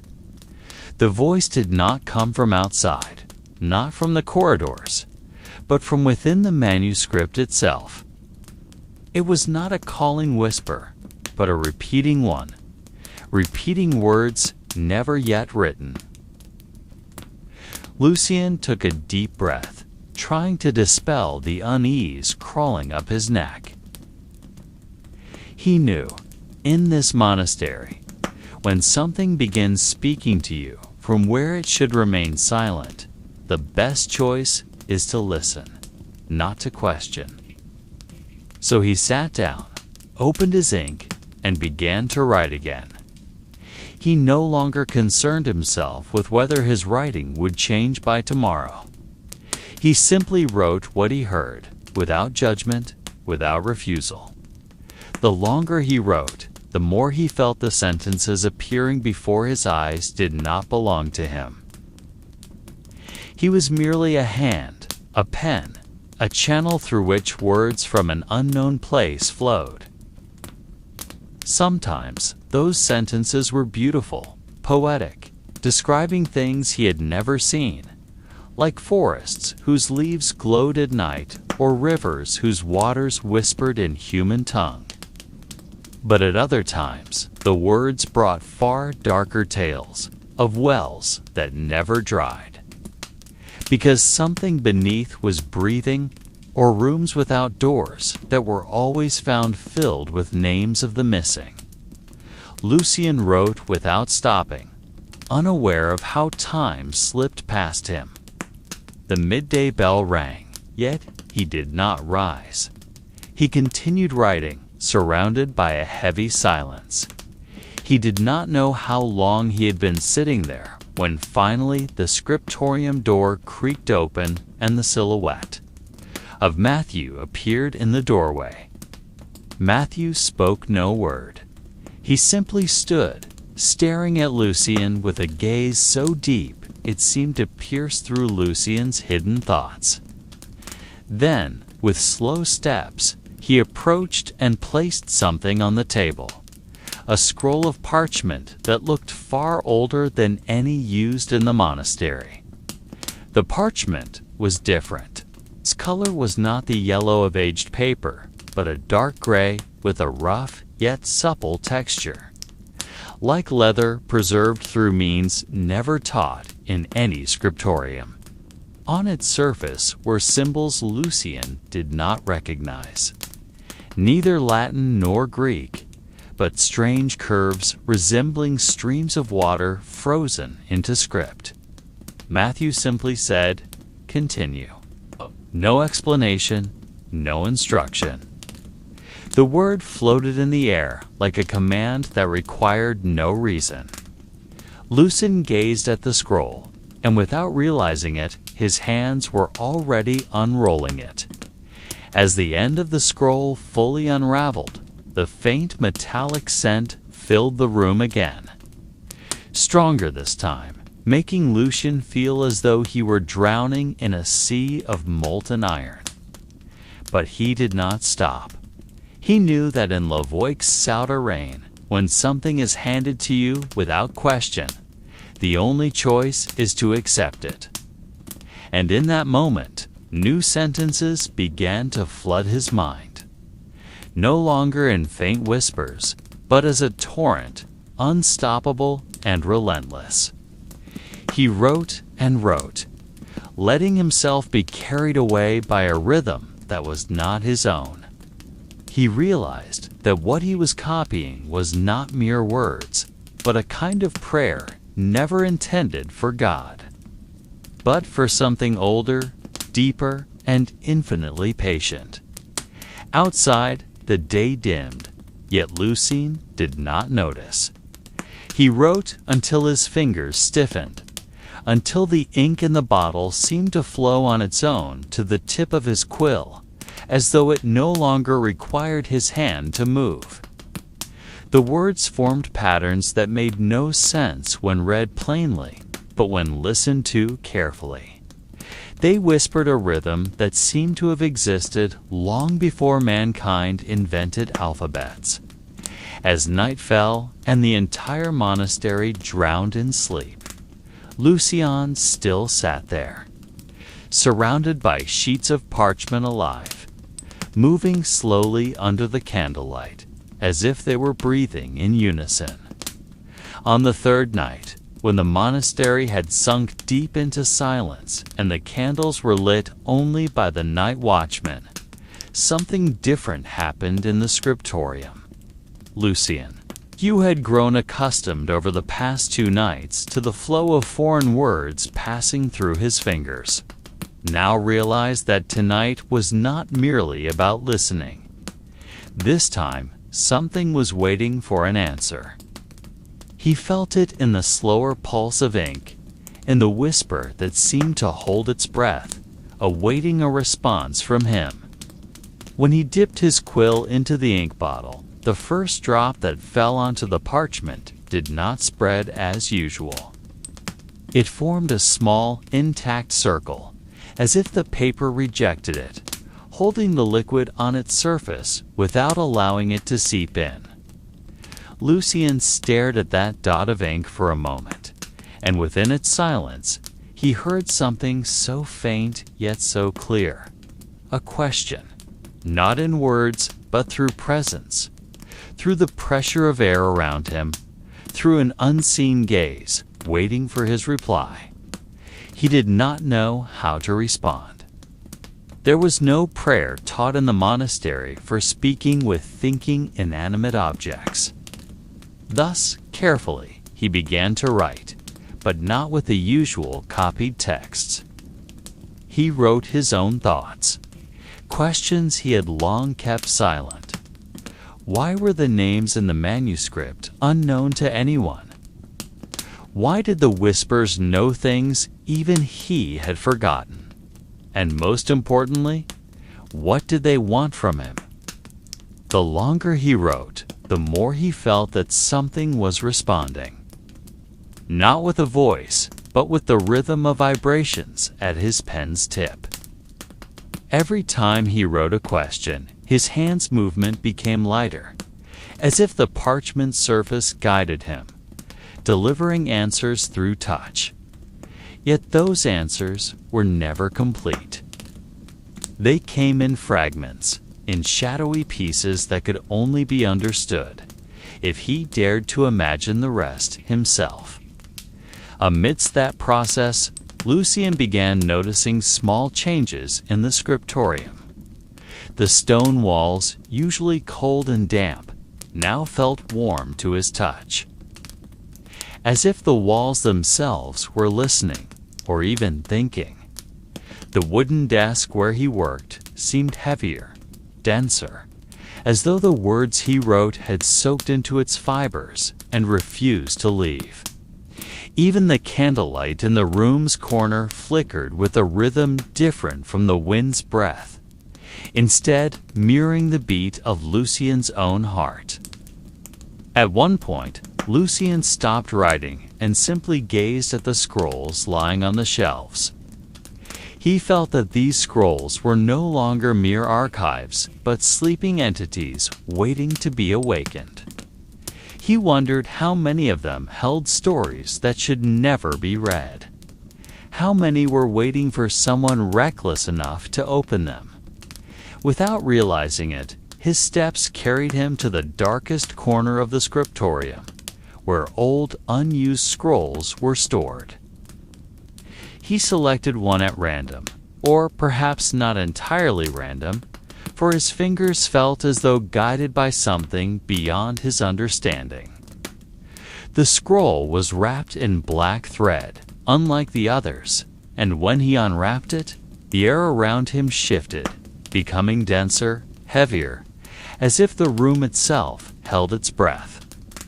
The contents of the scroll were not writings, but sharp-edged symbols. Nothing that could be called letters or words. Yet as Lucien gazed upon those symbols, his mind began forming meanings, not in language, but in sensation. He was not reading. he was feeling. The symbols spoke of memories he never possessed, of events he never witnessed, yet seemed embedded within him from the beginning. Suddenly, he realized something suffocating. The manuscript was not recounting the past. He was reading something happening at that very moment elsewhere. A ritual, somewhere, by someone. Yet he knew that every word he imagined from those symbols was being spoken by another beyond the monastery walls. And in a way he did not understand, he had become part of that event. He was no longer a scribe. He had become a bridge. Fear and curiosity mingled within him, but Lucien did not stop. He returned to his desk, bringing the scroll, and began copying those symbols onto a blank parchment. He knew that what he was doing could unlock something that ought to remain sealed. But in Lavoic's souterrain, curiosity was the only sin never forbidden, merely warned. Outside, the night deepened, and the sound of wind through the stone wall crevices carried whispers no longer foreign to Lucien's ears. He wrote, and with each stroke of his pen, he felt the monastery walls growing thinner, as if only one more layer remained before all that was hidden would finally spill out. The night rolled on relentlessly, and within the scriptorium, which now felt narrower than usual, Lucien remained trapped in the rhythm of his pen that never ceased. He realized that time inside the room had begun to follow different rules. The hours typically filled with prayers and work had merged into one long night that never truly ended. The only markers of time were the candles beside his desk, which, whenever extinguished, would be replaced by hands he never saw. He was no longer alone, though no other voices greeted him. The room had come alive with faint presences. Shadows that never revealed a clear form yet were always felt in the corners of his vision. Every time Lucien paused his writing, even briefly, he sensed something standing right behind him, watching patiently, waiting for him to move his pen again. He did not know whether that presence was angry, pleased, or merely curious. But he knew they would not leave as long as he kept writing. On the desk, the manuscripts he worked on now began to exhibit peculiarities. Some pages, when he turned them, felt heavier than others, as if the words upon them possessed physical weight pressing down on his fingers. There were also pages that, when touched, felt warm, like the skin of a living being breathing gently. Lucien copied symbol after symbol with care, and each stroke of his pen produced a soft echo in the air, as though the room itself reminded him that what he wrote would not remain confined to paper. At one point, Lucien noticed that the ink in his bottle no longer diminished, despite his continuous use throughout the night. The black liquid remained, never receding, and its color grew denser. He gazed at the bottle with a subtle unease, realizing that the ink no longer came from the monastery's stores. Its hue was too dark, too deep, reflecting light in a way that made it difficult for his eyes to focus. He began to wonder where the ink truly originated. Yet he did not stop writing. He knew, in Lavoic's souterrain, curiosity was dangerous, but refusing a task once entrusted was far more perilous. As the night hours passed without any sign of dawn, the scriptorium door slowly creaked open. There were no footsteps, only the sound of aged hinges scraping. The figure of Matthew reappeared, but this time he carried no parchment. He merely stood in the doorway, gazing at Lucien with an expression difficult to decipher. Yet there was something in his eyes, not a warning, not a threat, but a silent acknowledgement, as if he knew exactly what was unfolding at that desk, and that he himself had once been through the same. Matthew stepped in without a word, and in his hand he held a small metal chalice, its color faded by time. The chalice appeared simple, unadorned, yet its presence altered the air within the scriptorium. Lucien felt his chest tighten, as if the chalice carried something far heavier than mere old metal.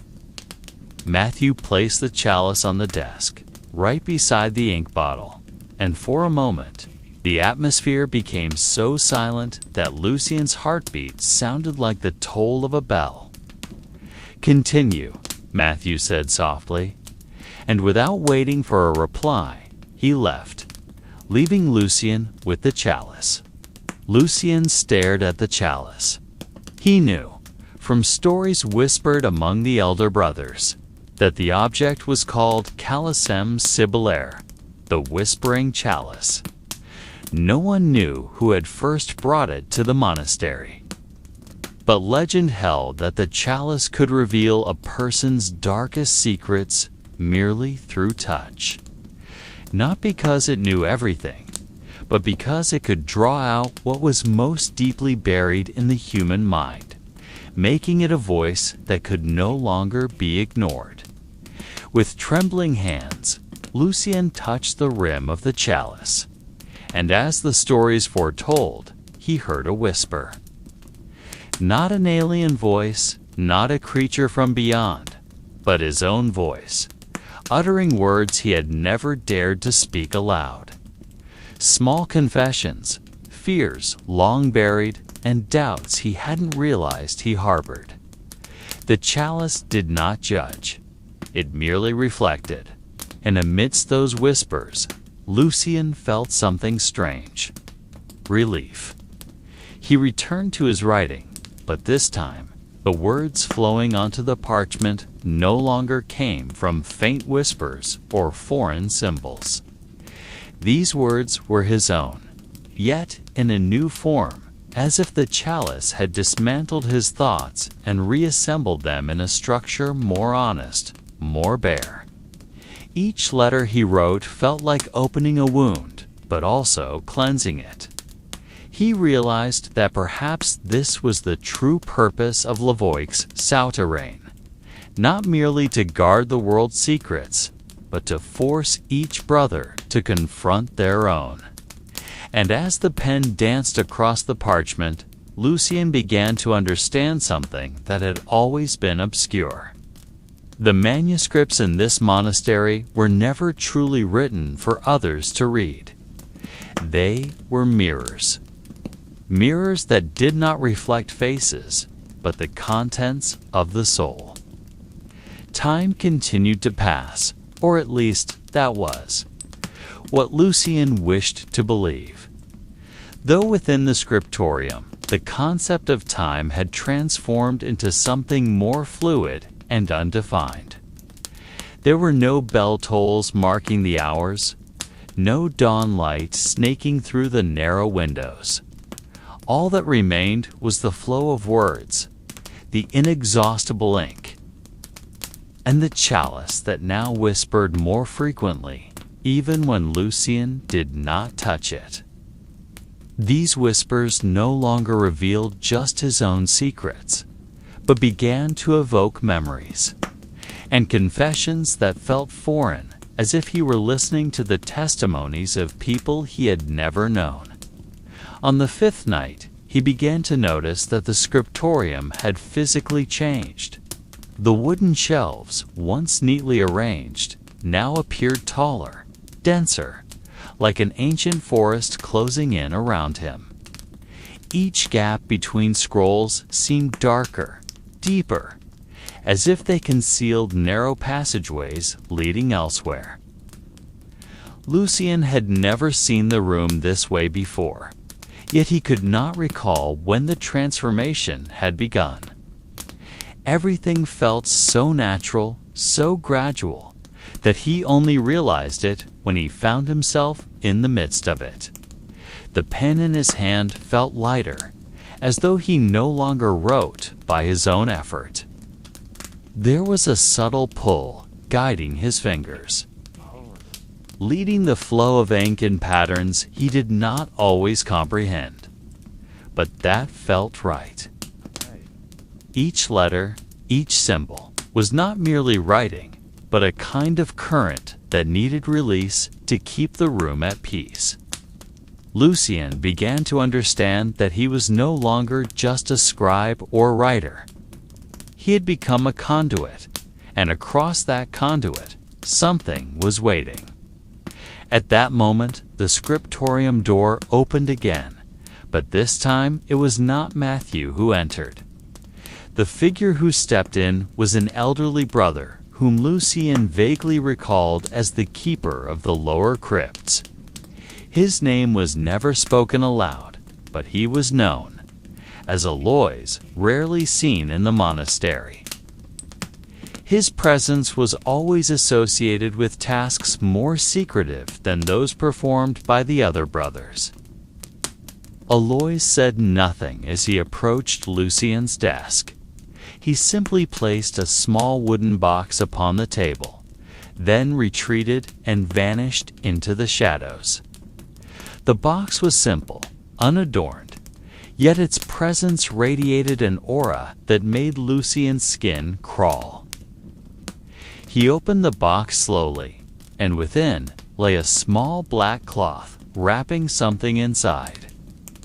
Carefully, he unfolded the cloth, revealing an old iron key with an unusual design.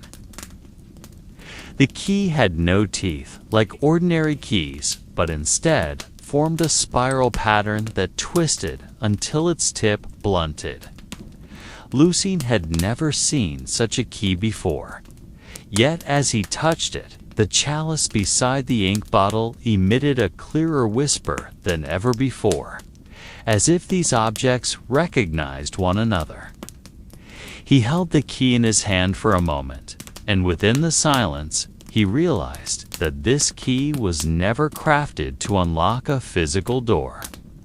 He felt it in the cold metal's pulse, in the subtle vibration transferring from his palm to his wrist. This key was a symbol, or perhaps a tool, to unlock something not made of wood or stone. Lucien continued writing, but each stroke of his pen now felt like the turn of the key itself, twisting, revealing and unlocking layers long hidden beneath the parchment pages. He inscribed names never taught to him, words that sounded foreign yet felt deeply familiar within his mind. Amidst his writings, the chalice whispered again, though this time the whisper was not merely a confession. It became a soft chant, a monotonous tune that reverberated through the desk and air around him. At that point, Lucien realized he was not merely composing a manuscript. He was summoning something. And though he did not know what would come, he understood that this process could no longer be halted. He had become part of a mechanism far older than the monastery, deeper than recorded history, and more dangerous than even the wisest brothers dared whisper. That night, the scriptorium no longer felt like a workspace. It had transformed into a threshold, a boundary where the real world and something else began to merge. Each filled parchment did not merely add physical weight, but also thickened the thin veil separating reality from what lay hidden beyond. Lucien kept writing, and with every letter he formed, he felt that veil grow thinner. Outside, the night wind, which usually brought coolness, now carried a sharp, metallic scent, the same aroma he once only smelled from the ink in his small desk bottle. But now that scent filled the entire scriptorium, seeping through stone crevices, enveloping him in a suffocating shroud. Yet Lucien did not stop. He knew that in La Voigue's South Reign, tasks like this were not choices, but destinies. And that destiny, however strange and dark, must be seen through to its end. Time kept moving, or at least that's what Lucien wanted to believe, even though inside the scriptorium, the concept of time had transformed into something more fluid and undefined. There were no bell chimes marking the passing hours, no dawn lights sneaking in through the narrow window. There was only the flow of words, ink that never depleted, and a chalice that whispered more frequently, even when Lucien did not touch it. Those whispers no longer summoned his own secrets, but called forth memories and recollections that felt foreign, as if he were hearing confessions from people he had never met. On the fifth night, he began to notice that the scriptorium had physically changed. The wooden shelves, once neatly arranged, now appeared taller, denser, like an ancient forest closing in around him. Every gap between the scrolls became darker, deeper, as if they concealed tiny corridors leading elsewhere. Lucien felt a subtle vibration beneath his feet on the stone floor, not from human footsteps, but a gentle pulse that synchronized with his pen's movements, as if the entire room was breathing with him. Amidst the silence, Lucien started hearing sounds that did not come from the chalice. They were faint, echoing from the shelves of manuscripts, as if those old texts had begun to speak to each other. They did not converse in human language, but through vibrations. Through soft exhalations audible only after hours of absolute stillness. He found himself listening to this voiceless conversation, realizing that each scroll bore the weight of long-held secrets. And now they were sharing them among themselves, reminding one another of what had remained locked away. Lucien knew he was increasingly trapped, yet he did not resist. There was something within that atmosphere that made him unwilling to leave. He felt that the deeper he delved, the closer he got to the core of all mysteries that had only been whispered about by the elder brothers. He continued writing, and with every word, it was as if he was opening doors connecting this scriptorium to places untouched by daylight. At a certain point, he noticed his writings no longer required his conscious thought. His hand and pen moved on their own, copying words he did not understand but felt familiar.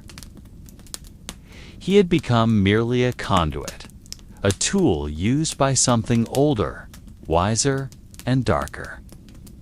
Within that strange serenity, Lucien began to accept his role with resignation, realizing that resistance would only prolong the inevitable suffering. Amidst the process, the chalice beside him began to change. Its once faded metallic surface now shimmered softly, as though absorbing light from the damp stone walls. Every time Lucien's pen touched the parchment, the chalice vibrated gently, emitting a high-pitched tone only he could hear. Lucien sensed that the sounds emerging from the chalice were forming patterns. They were no longer random whispers, but rhythmic sequences, like a chant repeated patiently until its meaning seeped into his consciousness. And over time, it became clear that the manuscript he was writing did not merely speak of the past or the present, but of something being prepared, an event that had yet to occur, Yet with every word he inscribed, its arrival drew nearer. Lucien felt the tension in the air, in his quickening pulse, in the weight of the pen, as if it were carving fate onto the parchment. He attempted to pause for a moment, hoping to catch his breath, but the chalice vibrated more intensely, as if scolding him that his task was far from over. He understood that every hesitation would only slow the process. Thickening the thin walls, he had painstakingly begun to peel away. Thus, with surrender, Lucien allowed himself to be immersed once again into the flow of words, realizing that he was no longer an ordinary brother, but a witness to something never taught within the monastery. Outside the scriptorium, the world might still continue as usual. But in here, time and space had melted, and Lucien stood at the center of a vortex, slowly drawing all that was known toward an unnamed point. Every stroke of his pen felt like the final heartbeat of a secret, and he no longer knew whether that secret belonged to him, to the monastery, or to the world itself. On the sixth night, something unexpected occurred. The oil lamp that usually flickered dimly in the corner of the room suddenly went out, even though no wind was blowing. In that abrupt darkness, Lucien heard footsteps very soft, as if someone was walking atop a thick layer of dust. But when he turned, there was no one there. The shelves of manuscripts stood motionless. The chalice on the table remained still, yet the sound continued to move, circling him, tracing the boundary between shadow and awareness. Lucien tried to refocus on his pen, but the air around him began to change. The atmosphere grew denser, like a heavy blanket pressing from every direction. His breathing became labored, and every movement of his hand felt sluggish, as if he were riding underwater.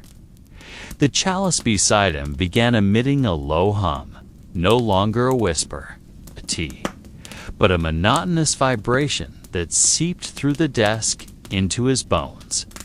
Then he saw it. Amidst the dark wooden shelves, a thin shadow appeared, almost formless, yet moving with a precision too deliberate to be mere reflections of light.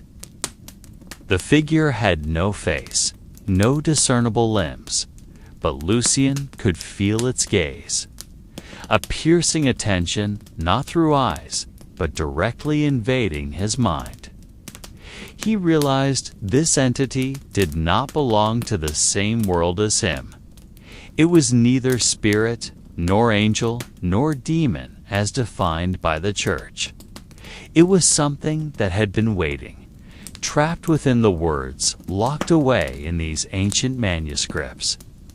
The figure did not move closer, but each time Lucien wrote, its shadow grew thicker, more tangible. He understood that every stroke of his pen was a bridge connecting them.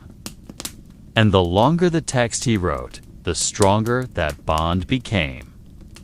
Lucien did not know if he was freeing the entity or if he was imprisoning himself within its realm. Suddenly, the chalice on his table emitted a sharp sound, like metal cracking. Lucien halted, staring at the object while holding his breath. The surface of the chalice began to fracture, yet strangely, no pieces broke off. The cracks formed patterns resembling ancient symbols that started to glow faintly. From within those fractures, the scent that had always lingered faintly now poured out a sharp metallic aroma mingled with the smell of damp earth, as though the chalice stored fragments of a place far beneath the ground. Lucien reached out, touching the cracked side of the chalice, and instantly, a vision flashed through his mind. He saw a narrow stone chamber, much deeper than the scriptorium. In its center stood a small altar, upon which rested the same chalice, though appearing far older, more faded, as if it had existed there for centuries. Surrounding the altar, the stone walls were inscribed with the same letters he was writing now, yet none of them could be read. The words appeared like shadows, visible only when no one looked directly at them. The vision vanished as quickly as it came, but its tremor lingered within him. Lucien realized that this process had reached a point of no return. The chalice had connected with a deeper place, and every word he wrote was a map leading to it. He was the keeper of a map that must never be completed, yet also must not be left unfinished. With labored breath, Lucien continued his work. Now, every stroke of his pen felt like footsteps echoing in the stone corridors he had glimpsed in his vision. He understood that the chalice was not merely an object, but a key that could only be turned through words. And he, whether knowingly or not, had become the final guardian of a door that must not be opened. Yet, as the night dragged on, he began to realize that his desire to halt this process was fading. There was a strange relief in every letter he inscribed, as if the weight that had suffocated the monastery air was slowly being lifted through the manuscripts filling his desk. Lucien began to accept that he was merely a small part of a much larger mechanism, a network of words and symbols that transcended time and human understanding. And amidst the vibrating desk, the cracking chalice, and the shadow moving between shelves, he started to understand that this process would not end once the manuscript was completed. The process would continue, with or without him, because words that have been born can never be taken back. He had opened something, and now all he could do was wait to see what would emerge from behind the walls of a scriptorium that was slowly losing its original form. The seventh morning arrived without light. The air in the scriptorium felt heavier than usual, like a thin mist that couldn't be seen but clung to the skin, seeping deep into the lungs. Lucien awoke from his sleep in the corner of the room, surrounded by scattered scrolls and the chalice that now appeared darker, as if its surface had absorbed all the color around it. He could no longer remember the last time he had truly slept. Within this space, the boundary between night and day had vanished, replaced by the rhythm of his unceasing pen, by whispers that continued even when he covered his ears. There was something different that day. The walls of the scriptorium, once solid and reassuring, now showed fine cracks, not cracks of stone, but folds, like thin creases upon a water's surface. Lucien realized that every time he averted his gaze, the walls shifted slightly, as if the room itself was breathing, slowly but surely, reshaping itself in accordance with the patterns of his writings. He felt as though he were inside a living manuscript where the space itself was a blank page continuously adjusting to the content being inscribed. In the corner of the room, the chalice lying on the table began to emit a faint glow, different from before. No longer a cold metallic reflection, but a dim light that pulsed gently in rhythm with Lucien's heartbeat. He knew that the chalice was becoming more connected to him, not as an inanimate object, but as something possessing awareness, something waiting until the manuscript reached a predetermined point. Lucien continued to write, But now every word he penned began to exhibit strange symptoms. The ink on the parchment didn't merely darken. It shimmered slightly, like a trace of dew etched upon the morning. He realized that each written word was not just a symbol, but a small gateway opening to something that existed beyond space and time. The words were alive, and each letter carried the weight of voices long imprisoned within them. The more he wrote, the more he understood that the text he was transcribing was no ordinary text. The words began to rearrange meaning within his mind. He read, but did not comprehend. He wrote, but did not feel as though he was creating. Every sentence felt like a rope pulling him deeper into a vortex, where he was no longer the writer, but a part of a story being formed. Whenever he attempted to stop, the chalice emitted a louder hum, chastising him patiently yet firmly, reminding him that this process recognized no doubt. At that moment, Lucian began to sense another presence within the scriptorium. Not the shadowy figure from before, but a subtler presence, like an unexplained warmth behind his neck. He saw no one, yet he knew he was no longer alone. This room, with all its scrolls and whispers, had become a gathering place for something nameless. Entities that had always lived behind words, now gradually revealing themselves through the cracks of a weakening reality. He wondered if he was the first to experience this, or if the scribes before him had also passed through the same phase. Perhaps this chalice had guided many hands before his, leading them into a narrative that had no conclusion. Lucian realized that he was but a tiny point in a long line of word keepers, the fillers of pages that never reached completion. Yet there was something that made his journey different. The chalice, with all its whispers, began teaching him patterns never taught within the monastery. The words he wrote now defied the grammar he knew. Instead, following a rhythm felt only through a pulsing vein.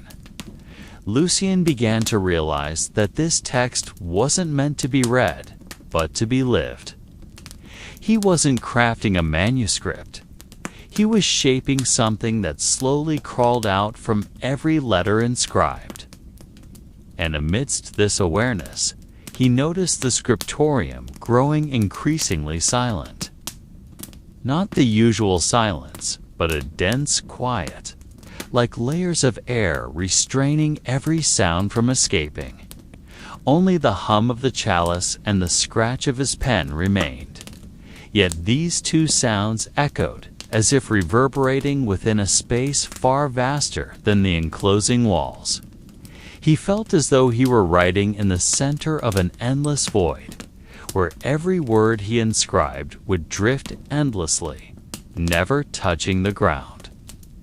Lucian began to understand that this process wasn't just about completing a text.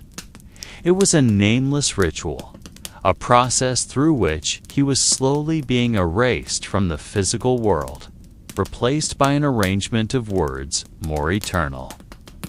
He was no longer the scribe documenting, but the medium transferring consciousness from one form to another. And every word he wrote was a stepping stone toward that new form. The eighth night brought a more tangible change.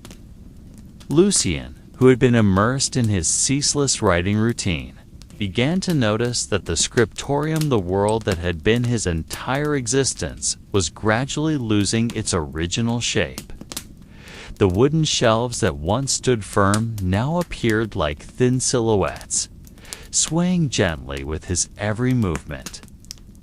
The stone walls, which should have felt cold and solid, now felt warm and soft, as though made of breathing parchment layers.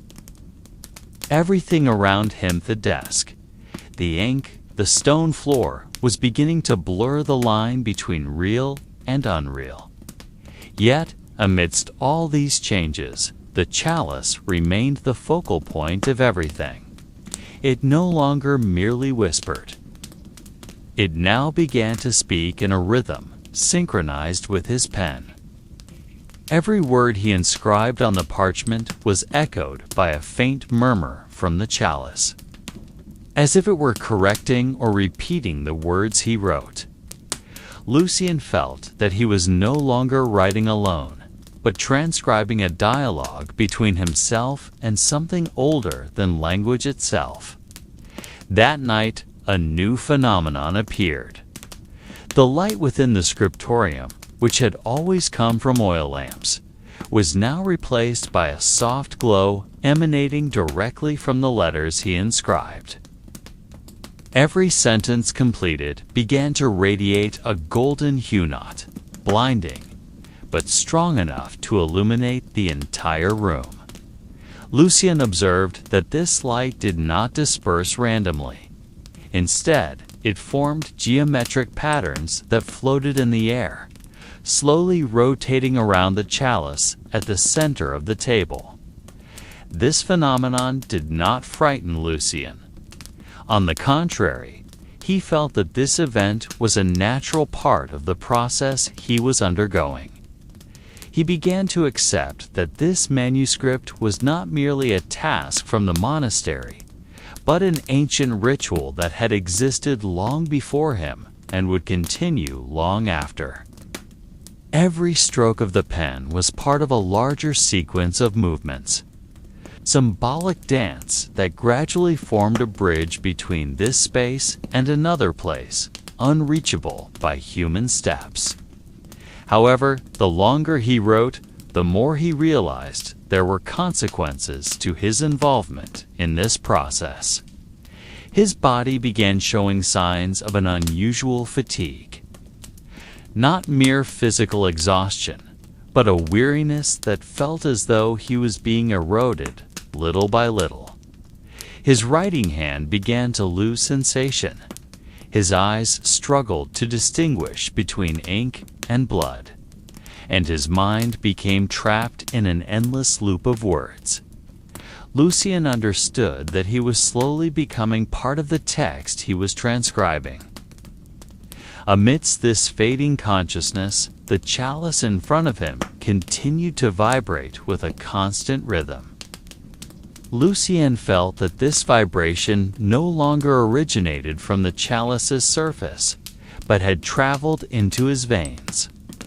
He and the chalice were now bound by a connection that could not be severed, a bond that transcended the boundary between inanimate objects and living beings. He was no longer merely holding a pen. He had become an instrument for something using his body to rewrite a story long forgotten. As the night deepened, Lucian realized that the scriptorium surrounding him was transforming into something else. The bookshelves slowly vanished, replaced by walls covered in ever-shifting scripts, as if the room itself was part of a manuscript that would never be completed. The desk he wrote upon was no longer made of wood, but composed of glimmering words, as though he was seated atop the living pages of a book. Lucian had no idea how much time had passed. In this space, hours and minutes had lost all meaning. He only knew that this process acknowledged no end. Every time he completed a page, another would appear, demanding to be filled. He began to accept that he was part of an unbroken cycle, where the manuscript wrote him just as much as he wrote it. Amidst the eternity of this process, the whispers of the chalice transformed into a clearer voice. Not a human voice, nor a sound from this world, but an echo speaking directly into his mind. The voice did not command, nor did it request. It simply told stories. Tales that had never been recorded, about places never charted on maps, about rituals remembered only by objects that had once witnessed them. Lucian realized that the manuscript he was crafting was not merely a collection of words, but a map to memories long locked away within layers of an invisible world. He was not merely a copyist, but a keeper of consciousness, maps hidden between the cracks of reality. And the chalice before him was the center of it, all the keys slowly unlocking doors even the clergy did not know existed. The 9th night arrived without wind. The air in the scriptorium seemed to cease its movement, frozen in a dense, oppressive silence. Lucian was now entirely immersed in a process he no longer understood, yet his body continued to move in a rhythm that required no commands. His hand wrote, his eyes read, but his consciousness floated amidst the chalice's whispers and the patterns of light dancing in the air. He began to understand that in this space, time had lost its shape, becoming a slow current measured only by the number of words he inscribed. The chalice on the table no longer merely whispered secrets, but began to utter names. Names not recorded in scriptures. Names never spoken in prayers. Names that felt foreign yet familiar, as if they were fragments of himself long lost. Each time a name was spoken, the space around him vibrated gently, as if the stone and wood also recognized those names, remembering something even Lucian did not know had ever existed. He wrote at an unusual speed, as if afraid to fall behind the voices now speaking more rapidly. The words he inscribed were no longer in the Latin taught at the monastery, but in arrangements of symbols, understood only by eyes accustomed to seeing beyond the layers of the tangible world. The ink he used no longer came from the small bottle at the corner of his desk, but flowed directly from his fingertips, like veins connected to the parchment's surface. Lucian began to feel unbound by physical form. At times, as he wrote, he felt his body becoming transparent, as though he were merely a shadow following the pen's command. There were moments when he saw himself from a corner of the room, watching his body write ceaselessly while his consciousness floated amidst the growing patterns of light and sound. He realized that this process was not merely transferring stories onto paper, but was pulling him into the story itself. That night, the scriptorium transformed into a space far larger than before. The stone walls gradually vanished, replaced by a sea of symbols spinning endlessly. Each symbol appeared like a tiny door opening and closing in a certain rhythm, creating corridors of light leading to places unreachable by ordinary sight. Lucian felt himself amidst a network of threads connecting ancient memories, something hidden behind the layers of the visible world. Amidst this unending process, Lucian began to feel a strange weight in his chest. Not pain, but a subtle pressure, as if something was slowly growing within him. He knew it was not part of his body, but something forming as a result of his writings. Every word he etched onto the parchment seemed to add a new layer to an entity now beginning to live inside him. An entity without form yet already breathing through his pulse. The chalice on the table remained silent, but its vibrations grew stronger. Lucian understood that the chalice no longer needed words to communicate. The two of them were now connected through a channel requiring no language, only rhythm, vibration, and pattern. He began to comprehend that the objects around him were not merely inanimate things, but vessels of stories waiting for someone who could hear them. The desk he wrote upon, the once static walls, even the floor beneath his feet, all were now breathing with him, forming a silent symphony that flowed unceasingly. As the night deepened, Lucien realized he was no longer the same Lucien. That name felt like an old garment that no longer fit. He did not know what name now clung to him, but he felt himself becoming part of something far vaster. He no longer felt fear nor loss, because this process felt like returning to a long-forgotten home. The ink flowing from his fingers began to change color, from black to deep red, then slowly fading into a hue he could not describe. That color seemed like a blend of light and shadow, something that could only be felt by the heart, not seen by the eyes. Each letter he inscribed began to emit a sound inaudible to ears, but resonating within bones, creating a melody that could only be appreciated by those who had crossed the threshold of reality.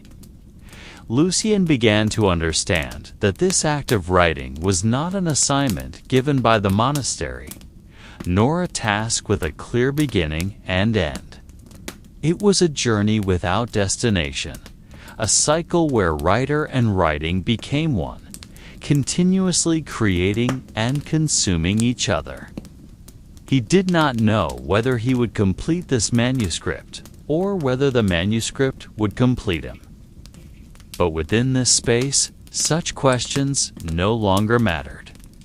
When he penned the final sentence of that night, the scriptorium quivered gently as though exhaling a long breath. Lucien paused for a moment, gazing at the chalice now glowing brighter than ever. Within the chalice's shimmer, he saw reflections of faces he did not recognize, yet somehow felt familiar. Those faces did not speak, only gazed at him with deep eyes, as if waiting for something yet to come. The 10th night came with a heavier silence. There was no wind, no sound, even Lucien's heartbeat seemed to slow down, merging with the subtle vibrations continuously emitted by the chalice. He sat at his writing desk as usual, but something was different that night. He felt as though he was no longer part of the scriptorium, but standing on the threshold between the tangible world and something that defied definition by words. It was as if the room's walls had faded into a thin mist, leaving him the chalice and the manuscript as the only things that truly existed. Lucien began to write, but this time without thought. His hand moved on its own, following patterns that did not originate from his mind. He was no longer writing in human language, but in sequences of symbols that seemed alive, so every stroke of the pen was releasing tiny creatures hidden within the ink. He felt that he was merely a channel for a story that belonged to no one, a story that had long settled within the sediment layers of unrecorded time. In the midst of this process, the room filled with a sharp, metallic scent. The aroma did not come from the ink or paper, but from the air itself, as though every breath carried tiny particles of something deeper. The chalice on the table no longer vibrated, but emitted a faint glow moving in rhythm with his pen. That glow formed thin lines in the air, creating patterns that never stayed still, always shifting like a mind caught in a dream. Lucien realized he could no longer distinguish himself from the writing he created. Every letter he inscribed felt like a part of his own body, as though through writing he was reshaping himself in another dimension. He did not know if he still possessed a body in the physical world, or if he had become a string of words, floating between parchment layers and the chalice's whispers. Suddenly, amidst that silence, voices emerged from every direction. Not human voices, but soft sighs, faint laughter, and a murmuring of whispers that sounded like long-buried memories. These voices did not speak to Lucien, but spoke around him, weaving a network of interconnected conversations, forming stories that never ended. Lucien felt himself merely a passenger within a current of tales older than history, his task being to transcribe what once existed. That night, the chalice before him transformed into something else. It no longer appeared as a solid object, but like a slow-spinning vortex of water, revealing moving layers of shadows within. Lucien peered into the chalice and glimpsed places he did not recognize, dark corridors lined with glowing symbols, stone chambers underground vibrating with an inhuman rhythm, and nameless faces that vanished the moment their gaze met his. Lucien began to understand that the chalice was not merely an object, but a sort of window or doorway to something vast. He felt that every word he wrote was a tiny key unlocking new cracks in the surface of reality, creating narrow pathways, connecting his world to other worlds, long hidden behind the thin veil of consciousness.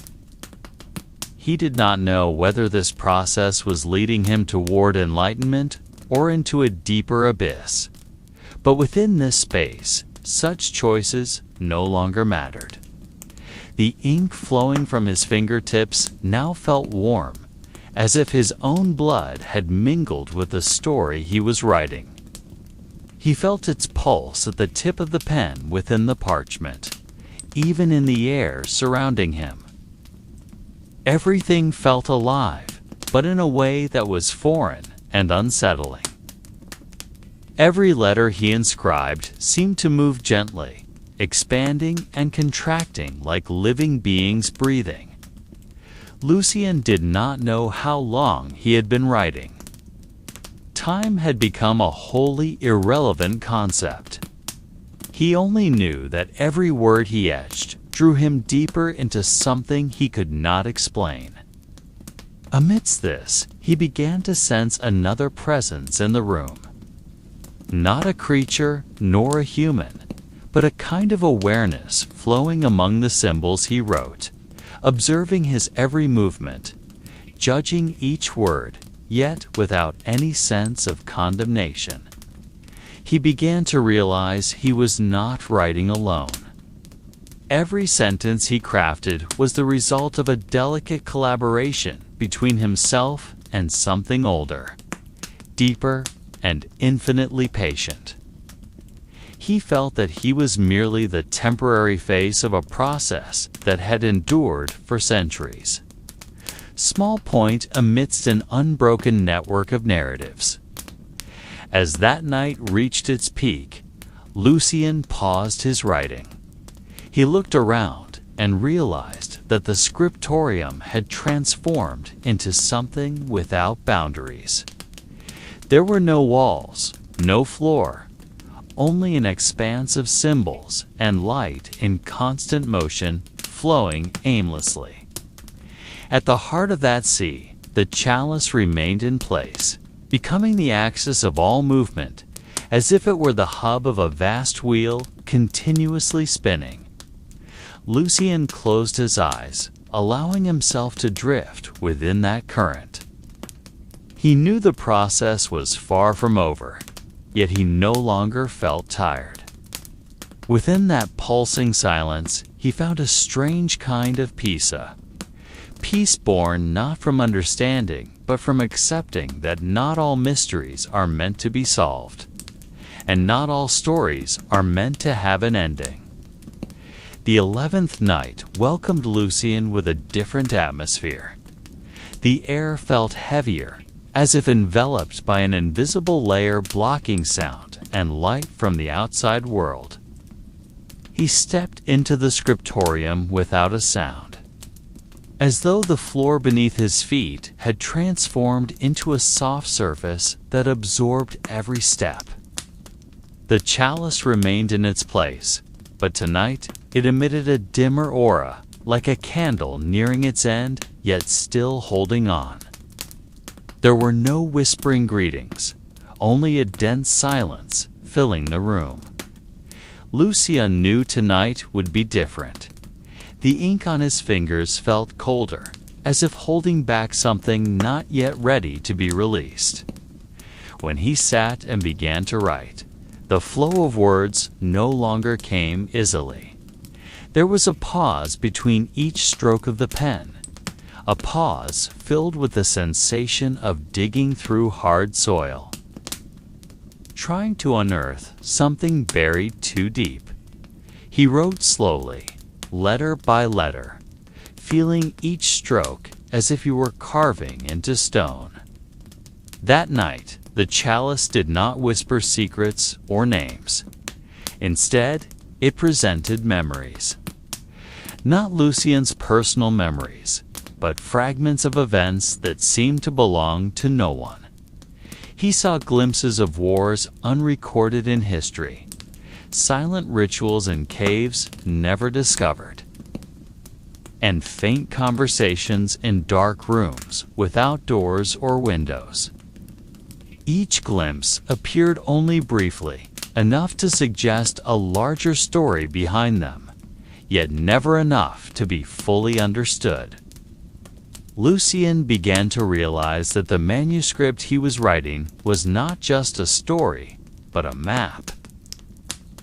Not a map in the ordinary sense, but a map leading to hidden spaces nestled between the layers of reality. Every sentence was a pathway, every symbol a marker, and every paragraph a small gateway opening toward places that could not be found by ordinary eyes. He felt that he was building a bridge between the visible world and the concealed world, a bridge made of words, yet sturdier than stone and wood. As the night deepened, Lucian began to sense another presence in the room. Not a tangible presence, but a kind of shadow that lingered in the corners of his vision. Each time he wrote a name, the air around him grew denser, as if the scriptorium was holding its breath, waiting for something to happen. He knew these names were not merely words, but keys unlocking doors long sealed by time. The ink flowing from his fingers now changed texture. It no longer felt like liquid, but like fine threads weaving him into the parchment's surface. Each line he drew seemed part of a larger tapestry, an unseen pattern only felt by those patient enough to follow its rhythm. Lucian did not know if this pattern had an end, but he felt that the more he wrote, the more he merged with a structure that defied ordinary logic. At one moment, amidst the night's stillness, Lucian paused and gazed at the chalice before him. In the reflection of the thick black liquid, he saw his own face, but that face was not entirely his. There was something in the eyes of the reflection, something older, deeper, and more aware. He sensed that he was no longer merely writing the manuscript, but was being written by it. This process was no longer one-sided. He had become part of a story, long hidden within each parchment fiber and each whisper of the chalice. Lucian began to understand that not all writings are created to be read. Some manuscripts are written solely to maintain balance, to ensure that certain stories remain bound within paper, never leaking into the tangible world. The manuscript he was now writing was not merely a document, but a seal, a subtle covenant between the writer and something older than language itself. He did not know if he had crossed a boundary or was fulfilling a task long forgotten. As the night neared its end, Lucien felt a change within himself. Not a physical change, but a shift in perception of space and time. He no longer saw the scriptorium as a room with four walls, but as a small knot within a vast network connecting ancient memories with possibilities yet to occur. He realized that every word he wrote did not just record the past, but also created a future. Even if that future might never be seen by him. Lucien closed his manuscript for the night with a strange sense of relief. He knew this journey was far from over, but for tonight, the bridge was strong enough to stand on its own. He gazed at the chalice, now dim once more, as though it too was resting after helping build something unseen. In that silence, Lucien smiled gently, realizing that this process was not about finding answers, but about accepting that not every question requires one. The 12th night arrived without any particular sign. Yet Lucien felt that something had shifted since the first time he sat before the chalice. There was a subtle change in the way the scriptorium embraced him, as if the air within the room was denser, heavier, but not in an oppressive way. He sensed it as a presence, not a being, but a kind of awareness slowly attuning itself to his existence. The chalice on the table no longer appeared as an inanimate object. Now, every glint of light on its surface felt like an eye, observing, not merely reflecting. Lucien did not feel fear. On the contrary, there was a strange comfort in the awareness that he was no longer alone in this process. He realized that writing before the chalice was a dialogue, not a monologue. Yet the entity he was conversing with had no voice or form, only something that could be felt through the pauses between words, through the subtle resonance that hummed within his bones every time his pen danced across the parchment. That night, Lucien did not begin with a sentence. He began with a question in his heart, a question he never spoke or wrote down. He asked not the chalice, but the space around him. And though no answer was heard, he felt a subtle change in the flow of ink on his fingers. He knew the answer would come, not in words, but in the form of a feeling that would flow through him as he wrote. When he started to inscribe, the letters that appeared on the parchment did not come from his mind. They emerged on their own, forming sentences that felt older than the language he was using. Each word carried weight, not merely in meaning, but in existence, as though by writing it down, Lucien was lifting a part of something long buried at the bottom of the world's consciousness. He wrote about empty spaces within monasteries, about hidden corridors accessible only through shadows, about silent rituals performed without witnesses, yet always leaving traces on walls invisible to ordinary eyes. As the night progressed, Lucien began to feel that the scriptorium had lost its boundaries. He was no longer seated in a stone room, but in the midst of a narrative vortex continuously shifting. Connecting him to places he had never visited yet felt intimately familiar. He wrote about underground chambers whose floors were carved with marks that could not be erased. About small altars hidden behind ancient libraries where unspoken words were stored in small stone vessels never to be opened. The ink he used that night appeared darker, more alive. Every stroke felt like planting a seed that would grow elsewhere, at another time, though Lucien did not know where or when. He only sensed that with every letter he etched, he was weaving a delicate network traversing time, connecting the past to the future. Not in a straight line, but in a circular pattern that kept repeating. The 12th night became the night Lucien realized that the manuscript he was writing was not a historical record, but an instrument. A tool created to maintain a delicate balance between what is seen and what remains hidden. He began to understand that the stories he unveiled were not meant to be told, but to be restrained from overflowing. To be locked within the web of words so they would not seep into the world's consciousness in an uncontrollable manner. Between writing pauses, Lucien occasionally gazed at the chalice.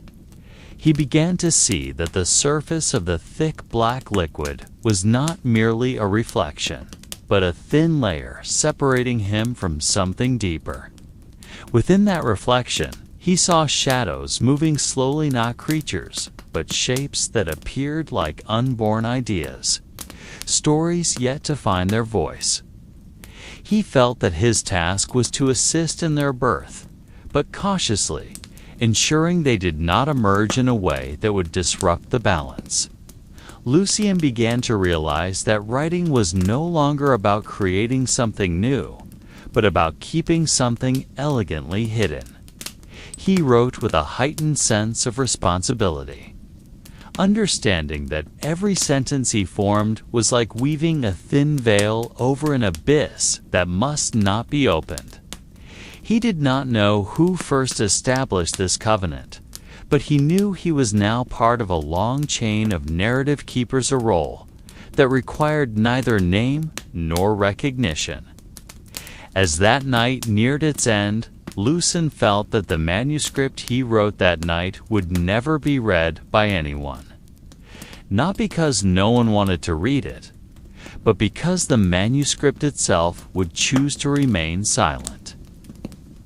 Hiding within seemingly insignificant blank pages, he realized that sometimes the best stories are those never told, and that not all truths are meant to be found.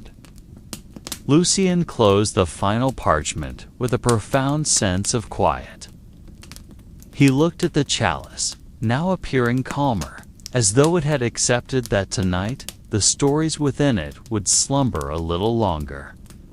He did not know if tomorrow night would bring new stories or draw him deeper into layers he had yet to understand, but that night, in a space no longer confined by walls, Lucien found peace within uncertainty.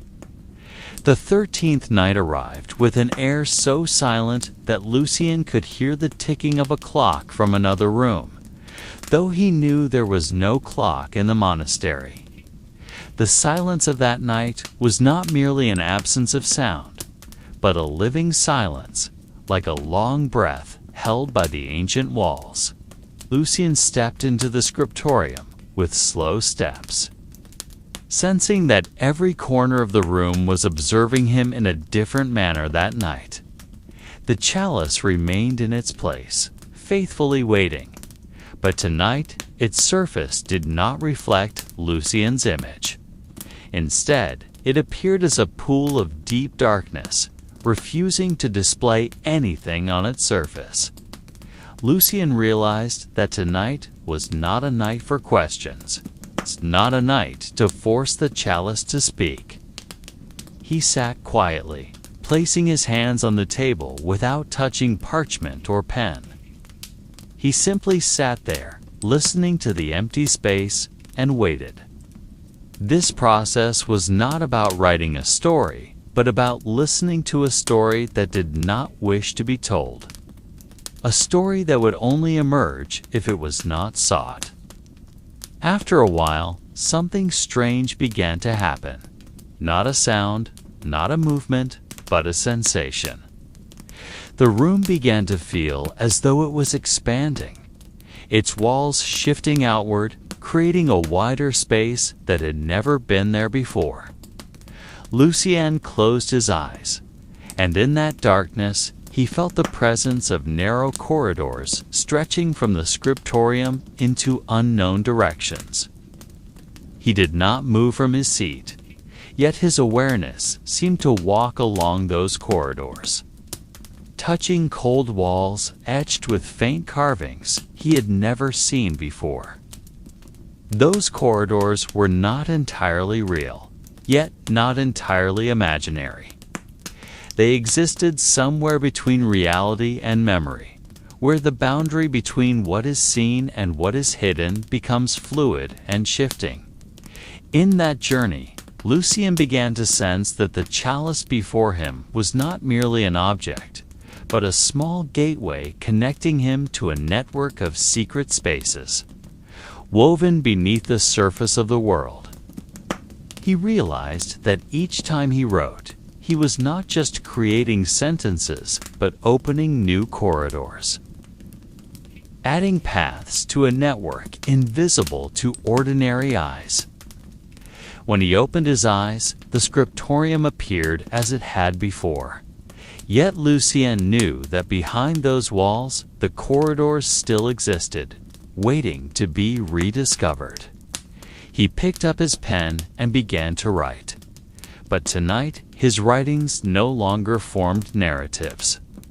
He wrote symbols, repetitive patterns that seemed to hold no surface meaning, yet formed a rhythm that felt familiar within his body.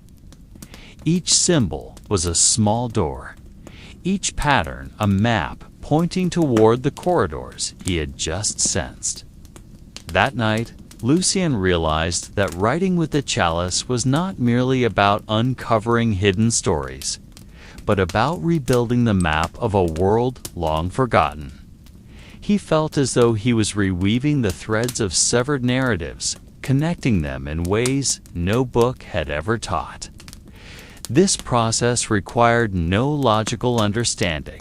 He only needed to follow the rhythm, trusting that each stroke of his pen carried him deeper into a larger structure.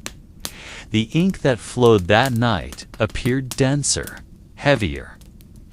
Lucien felt that each drop of ink was a tiny fragment of something far greater, as if he was gathering small pieces of a mirror shattered thousands of years ago. Each symbol he inscribed became a tiny shard of a reflection of a world that could not be seen in its entirety, yet was slowly beginning to form a faint image in his mind.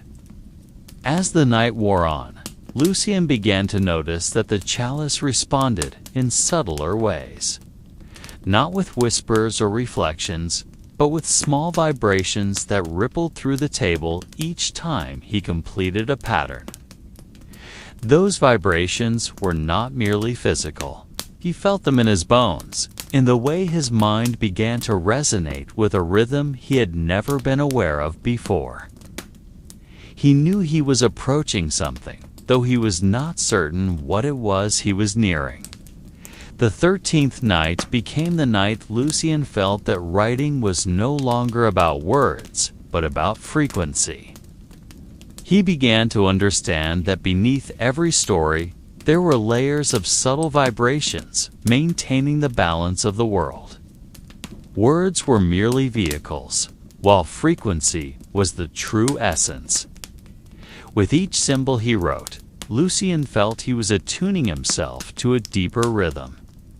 An ancient song long forgotten by humanity, yet still resonating beneath the surface of reality. As the night neared its end, Lucien ceased writing and gazed at the chalice for a long time. There were no reflections, no sounds, only a silence that felt full. He realized that tonight the chalice had taught him a lesson no one else could.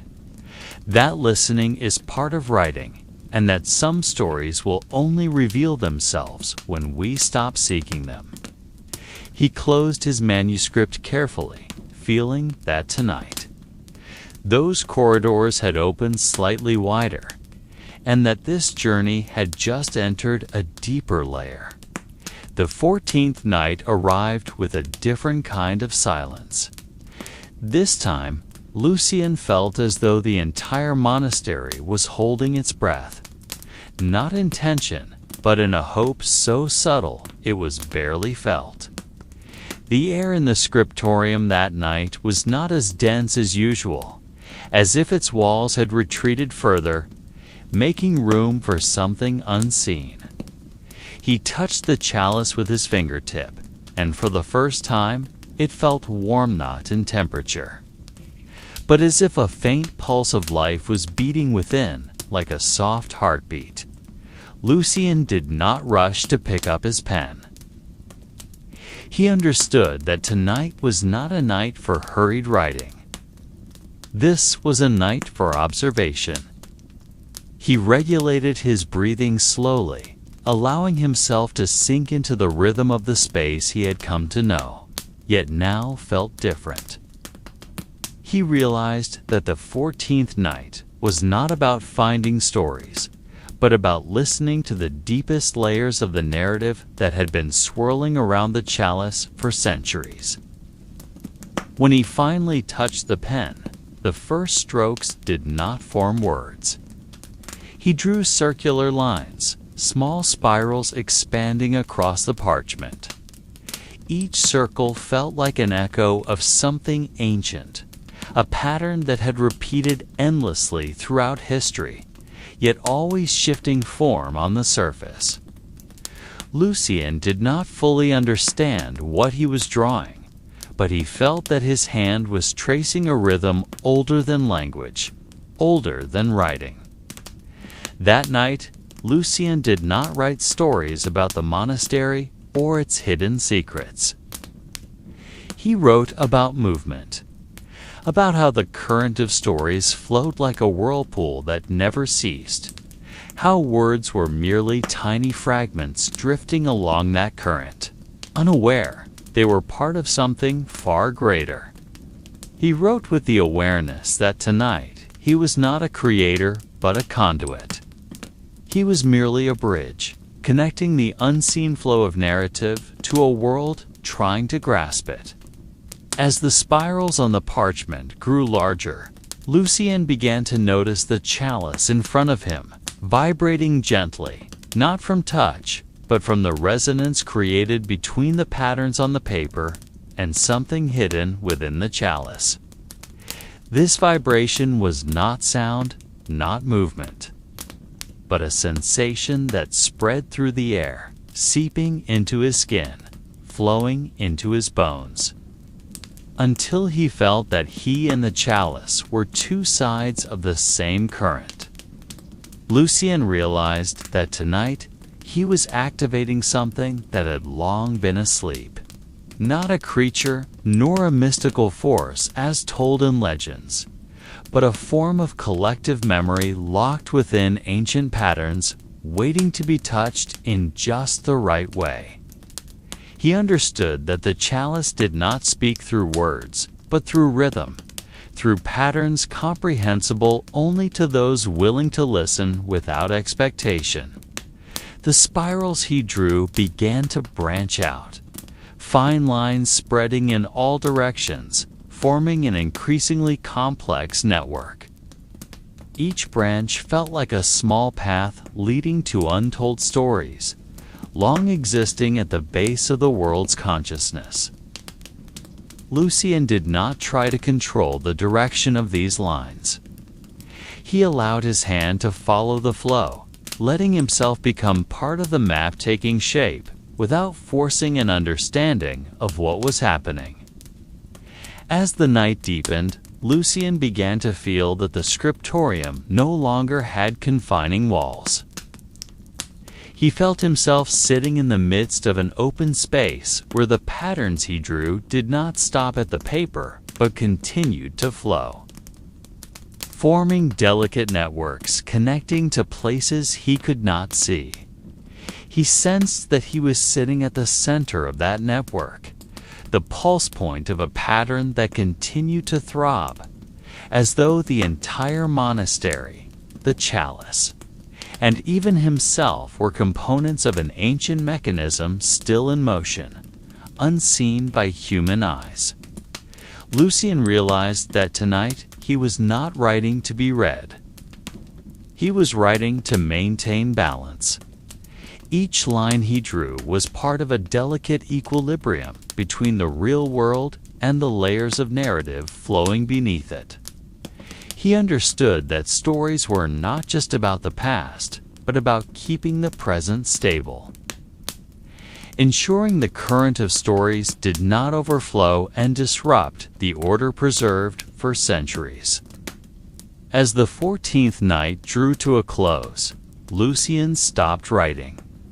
He looked at the patterns on the parchment, now resembling a network of neural pathways, intricate and alive. He knew that no one who looked at it would understand, but that did not matter. The function of these patterns was not to be understood, but to safeguard. He set his pen down carefully, knowing that tonight it opened new paths within a broader network. Paths that would remain hidden, yet continue to pulse beneath the world's surface. Lucian closed his eyes briefly, feeling a silence that now felt deeper, fuller. He knew this journey was far from over. Yet the 14th night had given him a new understanding, that writing was not always about creating something new, but about maintaining something that already exists in balance. He rose slowly from his seat, leaving the chalice that now seemed to be sleeping again, waiting for the next night to continue an unfinished story. The 15th night came with a breeze carrying the scent of damp earth, though no rain had fallen.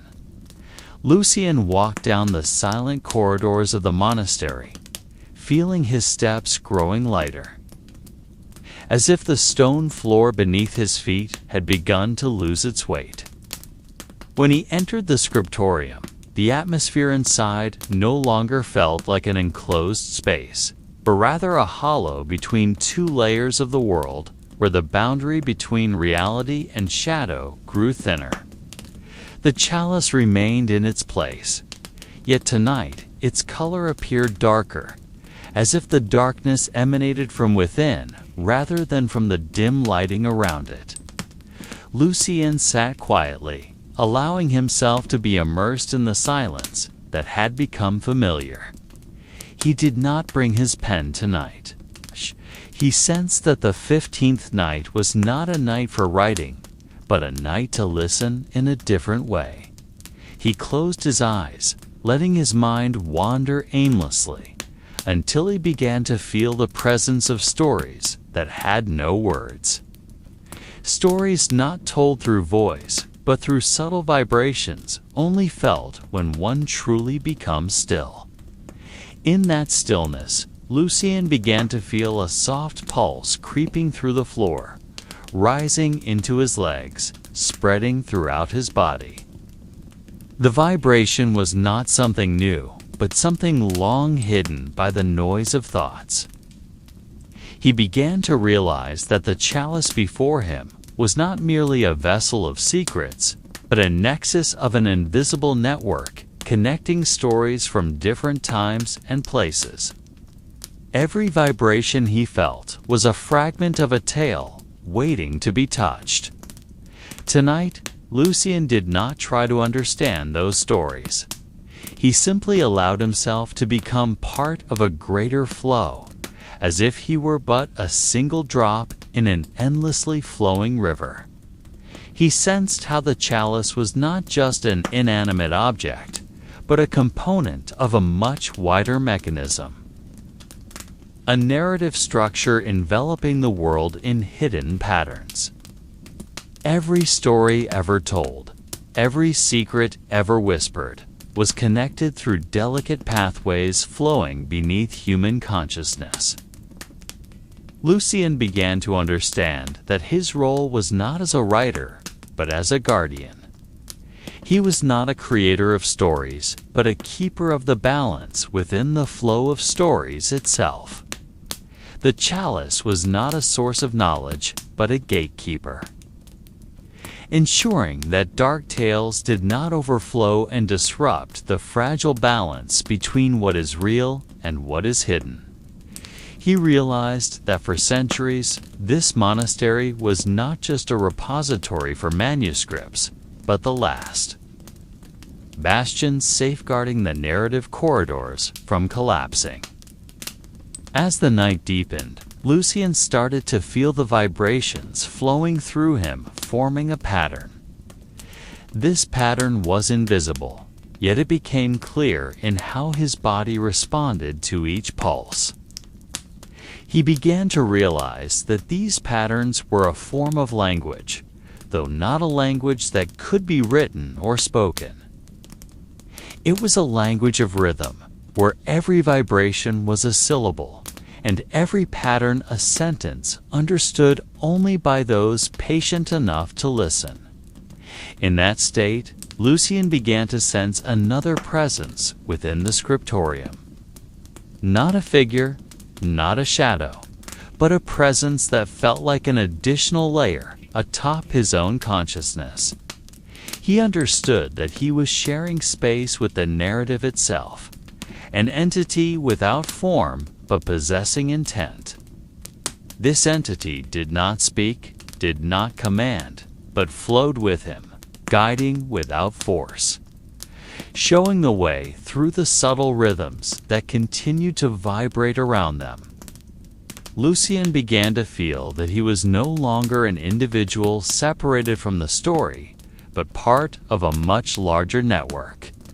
He realized that every person, every place, every object had its role within this flow of stories, yet few ever truly realized their position within the structure. He felt humbled before this awareness, understanding that his journey with the Chalice was not about mastering secrets, but about ensuring those secrets remained in their rightful place, in a balance meticulously maintained by those who understood. The 15th night ended with a different kind of silence. A full silence, not from the absence of sound, but because every vibration had found its place. Lucian opened his eyes, gazing at the chalice that now appeared calmer, as if it too understood that tonight had reached a point of equilibrium. He rose slowly, leaving the scriptorium with the feeling that he had just been part of a ritual never taught but carried out for hundreds of years. The 16th night arrived without warning, as if time within the monastery had lost interest in signaling changes. The sky outside seemed frozen. The stars appeared unblinking, and even the wind refused to stir. Lucian realized that tonight was not merely a part of the daily cycle, but a point where something hidden was approaching the surface. He walked towards the scriptorium with slow steps, as though each step was a small ritual to maintain the world's balance. Upon entering the scriptorium, the chalice awaited him, still and dark, yet its presence was more palpable than ever. Lucian sat in silence, letting himself sink into a quietness that felt heavier than usual. He did not touch the chalice, nor did he reach for his pen. He simply gazed at the chalice with a look devoid of demands, like a night watchman who knew his duty was not to act, but merely to be present. In that silence, he began to sense that tonight the chalice did not wish to speak, did not wish to whisper secrets. Tonight, the chalice only wished to be listened to, not with ears, but with an awareness that was fully conscious and present. Lucian closed his eyes, and in that darkness, he began to feel the thin layers of stories that had long remained mere faint whispers.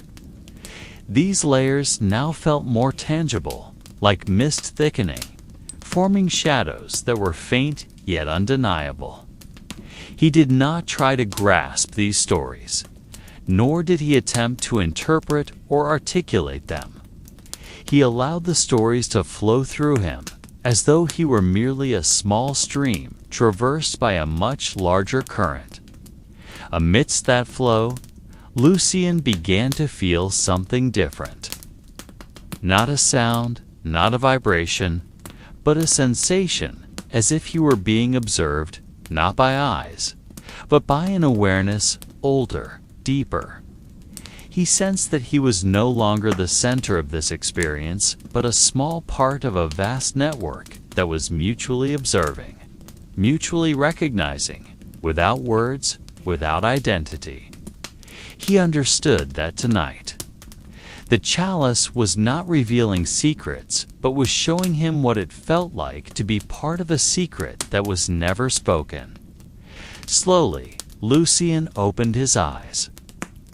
The chalice remained silent, yet its presence had shifted. He realized that the scriptorium tonight no longer felt like a room confined by walls and ceiling.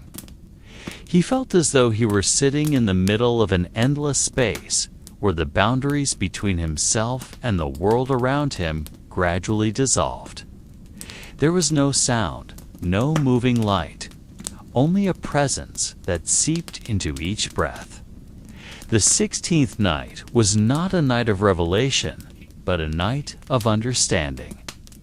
Lucian realized that all this time he had been too focused on the stories he wished to write, too preoccupied with chasing narratives hidden within the chalice.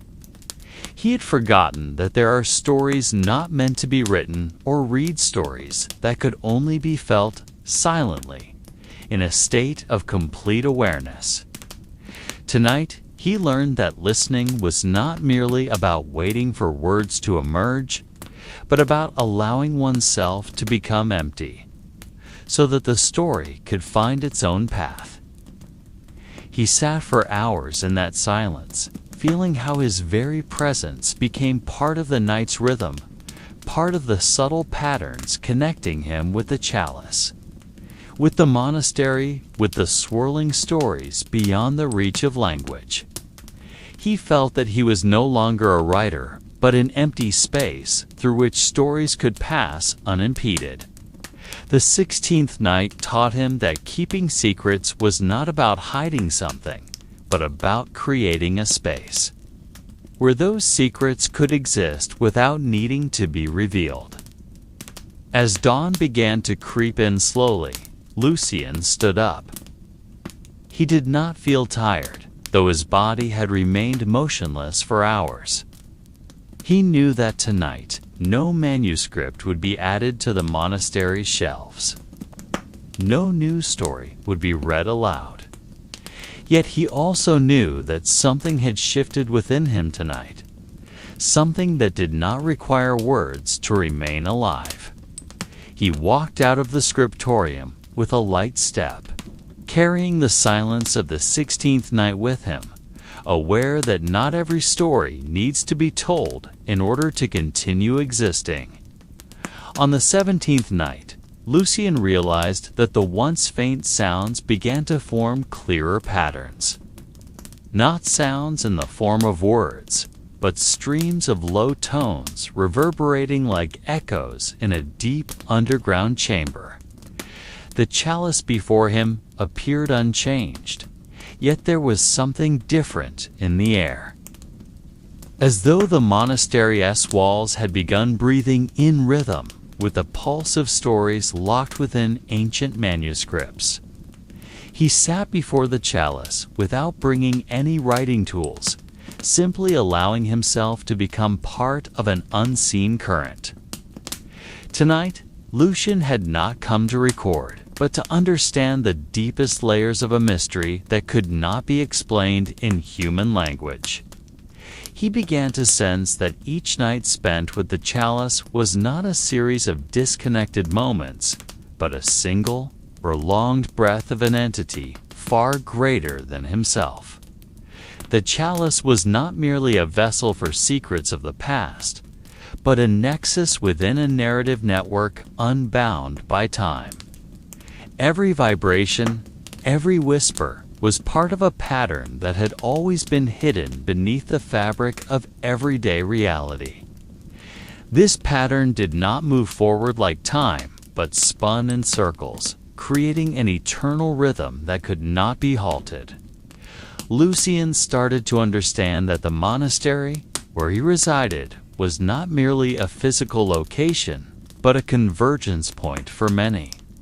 Streams of stories originating from different eras and places. The walls, once thought to be boundaries of space, turned out to be merely boundaries of perception. Beyond them were corridors of narratives interwoven into an invisible tapestry, perceptible only to those patient enough to remain still for extended periods. The chalice before him was a keynote to open, but to attune oneself to the hidden rhythm beneath the surface of reality. In his stillness, Lucian began to sense the third layer of the mystery surrounding the chalice. This layer no longer contained individual secrets, nor a collection of past tales, but a collective consciousness flowing without form. He realized that the chalice did not store secrets, but connected those secrets to one another, creating a pattern invisible to eyes and inaudible to ears. This pattern could only be understood by those who could relinquish the desire to know and allow themselves to become part of the flow itself. The 17th night was not a night of revelation, but a night of attunement. Lucian felt himself being refined, reshaped by rhythms long hidden.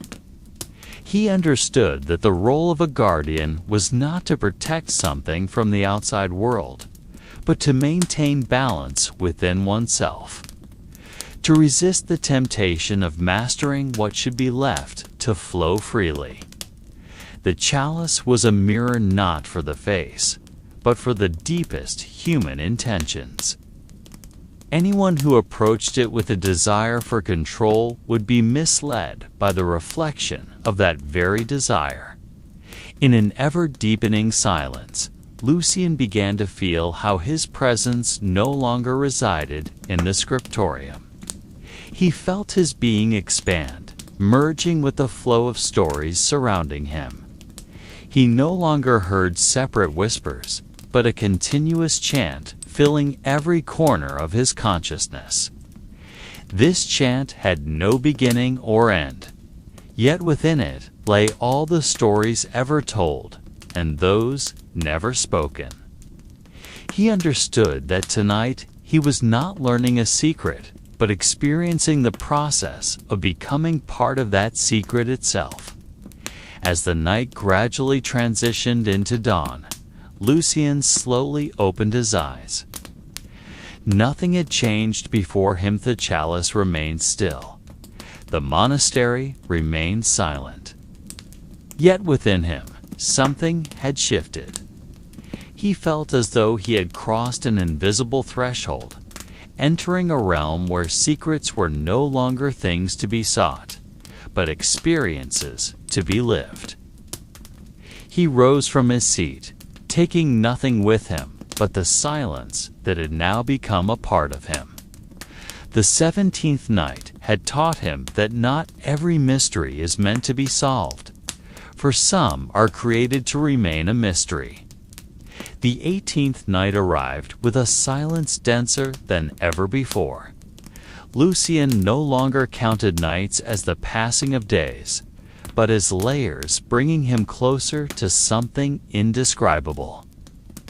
The air within the monastery that night seemed filled with subtle vibrations, inaudible yet tangible on the skin, like faint currents moving through stone and wood. Lucian walked towards the scriptorium, not out of routine, but as a journey where each step felt like traversing corridors of memories that were not his own. The chalice remained in its place, unchanged in form. Yet tonight, something was different. Lucian realized that he no longer viewed the chalice as an object, but as a small aperture peeking into the flow of stories encircling the world. He sat down, not with the expectation of hearing new secrets, but with the understanding that tonight his role was merely to witness something that might never be put into words. Quietly, he realized that he had learned to be present, not to understand. When his eyes closed, Lucian no longer felt himself within the scriptorium. He was in a boundless space where sound and time no longer held shapes he recognized. He felt himself as part of a flow with no direction, yet containing every possible story ever conceived. Within that flow, Lucian began to sense the fourth layer of the Chalice Mysteria. Layer not filled with words or sounds, but pure awareness of interconnectedness. This layer was not about what was told, but about how everything is connected through invisible patterns. He realized that every secret ever whispered to the Chalice, every story ever written in the monastery, had become part of a larger unity. The Chalice was not merely a story keeper, but a nexus where delicate lines connecting time, place, and consciousness danced in an eternal pattern. And tonight, Lucian had not come to listen, but to dissolve into that dance. He felt his mind beginning to lose the boundary between self and other. There was no longer a separation between him, the Chalice, the monastery walls, or the stories that had always surrounded him. Everything became one, in a gentle rhythm that never ceased. He felt himself as part of a larger pattern where his presence was not that of an observer, but a small note within an endlessly long symphony. Lucian began to understand that the 18th night was when his role as a guardian no longer resided in the physical realm. He was no longer guarding manuscripts, not guarding rooms, not even guarding secrets. He was maintaining the balance of patterns unseen, ensuring that his own human desire to know did not disrupt the harmony of the flow. The Chalice did not need a guardian in the sense of protection, but a guardian who understood when to remain silent and allow the flow of stories to proceed as it should. In that state, Lucian realized that many had tried to understand the Chalice through intellect, recording its whispers, analyzing every sound pattern and vibration. But tonight, he understood that the Chalice was never meant to be understood in the human sense. It was a reminder of the boundaries of human consciousness.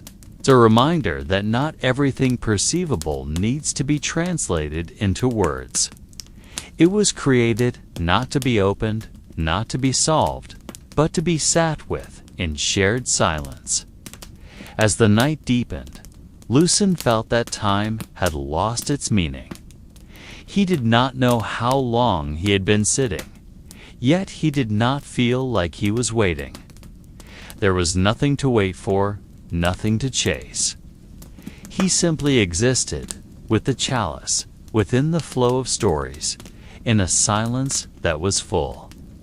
He began to understand that this was the essence of the Chalice's secretite, was not about what was hidden, but about how its presence taught humans to accept limitations and still feel complete in not knowing.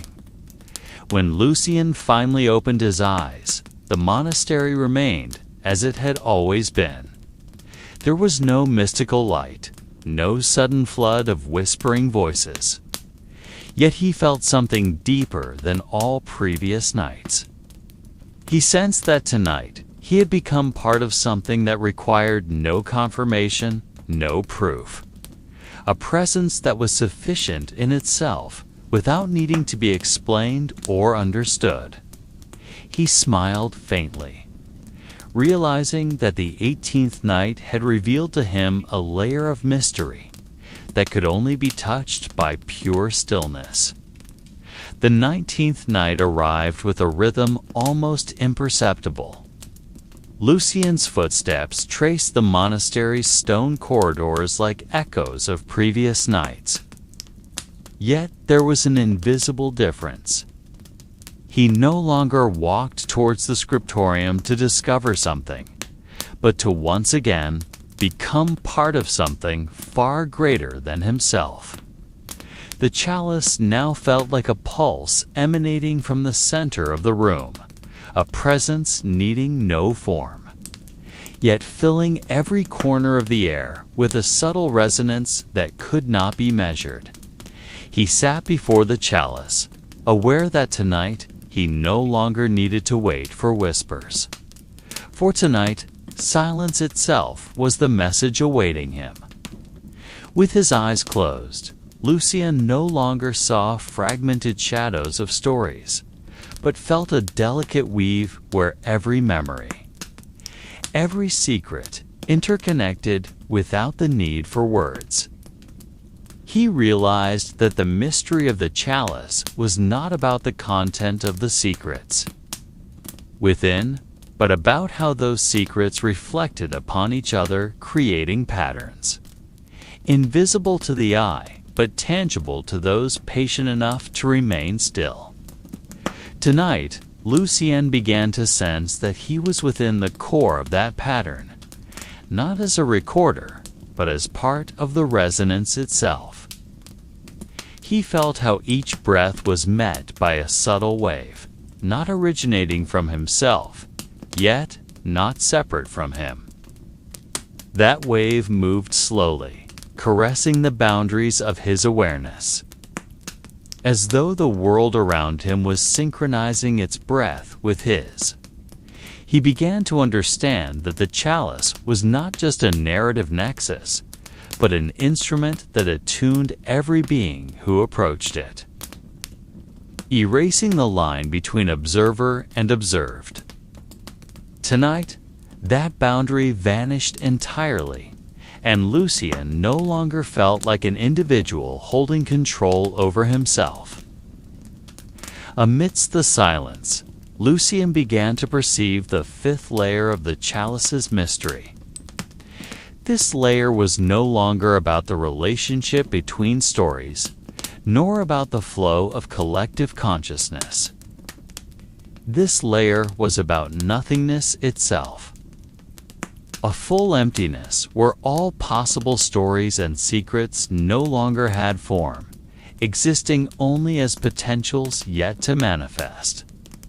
He realized that the chalice was a perfect void, and the essence of secrecy was not about what was hidden, but about what had not yet been chosen to become real.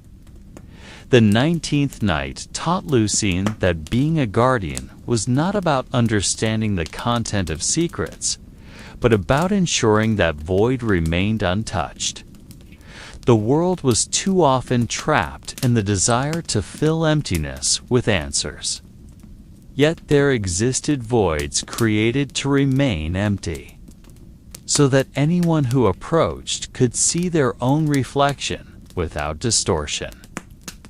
The chalice was a mirror without an image, and Lucien began to understand that his role was not to interpret the reflection, but to ensure that reflection remained pure. He sat in deepening silence, feeling how each breath merged with the rhythm of the scriptorium. He sensed that he was no longer listening in the conventional sense, but had become part of the silence itself. He began to understand that tonight there was no story that needed to be told, for the silence of the 19th night was the story itself. A story with no beginning or end, no characters or plot, yet continuously flowing within the awareness of those quiet enough to feel it. As dawn began to gently push away the darkness, Lucien opened his eyes with a feeling he could not put into words. He realized that tonight he had not gained an answer, but found a space within himself that no longer needed answers. He rose from his seat, leaving the scriptorium with light steps, carrying the silence of the 19th night, which had now become part of him. He understood that not every secret was created to be solved. Some secrets simply needed to be accompanied quietly until the end of time. The 20th night came without sign, as if the monastery had fully merged with a flow of time no longer measured by clocks or sunlight. Lucien did not feel the change of days. He only knew that tonight he was once again sitting before the chalice that had never truly been silent. He realized that every silence he encountered was not emptiness, but layers of echoes from something older, deeper and broader than all the stories he had ever heard. He began to understand that tonight he would not hear whispers or feel vibrations, for this was the night when the chalice would teach him the meaning of existence in perfect stillness. He sat without preparing anything, bringing no blank manuscript, no quill. Just himself, the chalice, and the air that gradually became heavier, yet remained gentle. The 20th night was not about waiting for something to happen, but about allowing everything to exist without needing interpretation. Lucien closed his eyes and felt how his mind no longer moved forward, but began to dissolve into itself, tracing layers of awareness long hidden beneath the clutter of thought. In that state, Lucien began to understand that the chalice had never stored secrets. It merely served as a place where humans were confronted with reflections of their deepest intentions. Every sound, every whisper he had ever heard did not come from the chalice itself, but from the resonance of human minds approaching with hopes, fears, and desires. The chalice was merely a still surface where the deepest waves of human consciousness reflected, revealing what had always been hidden beneath the urge to know.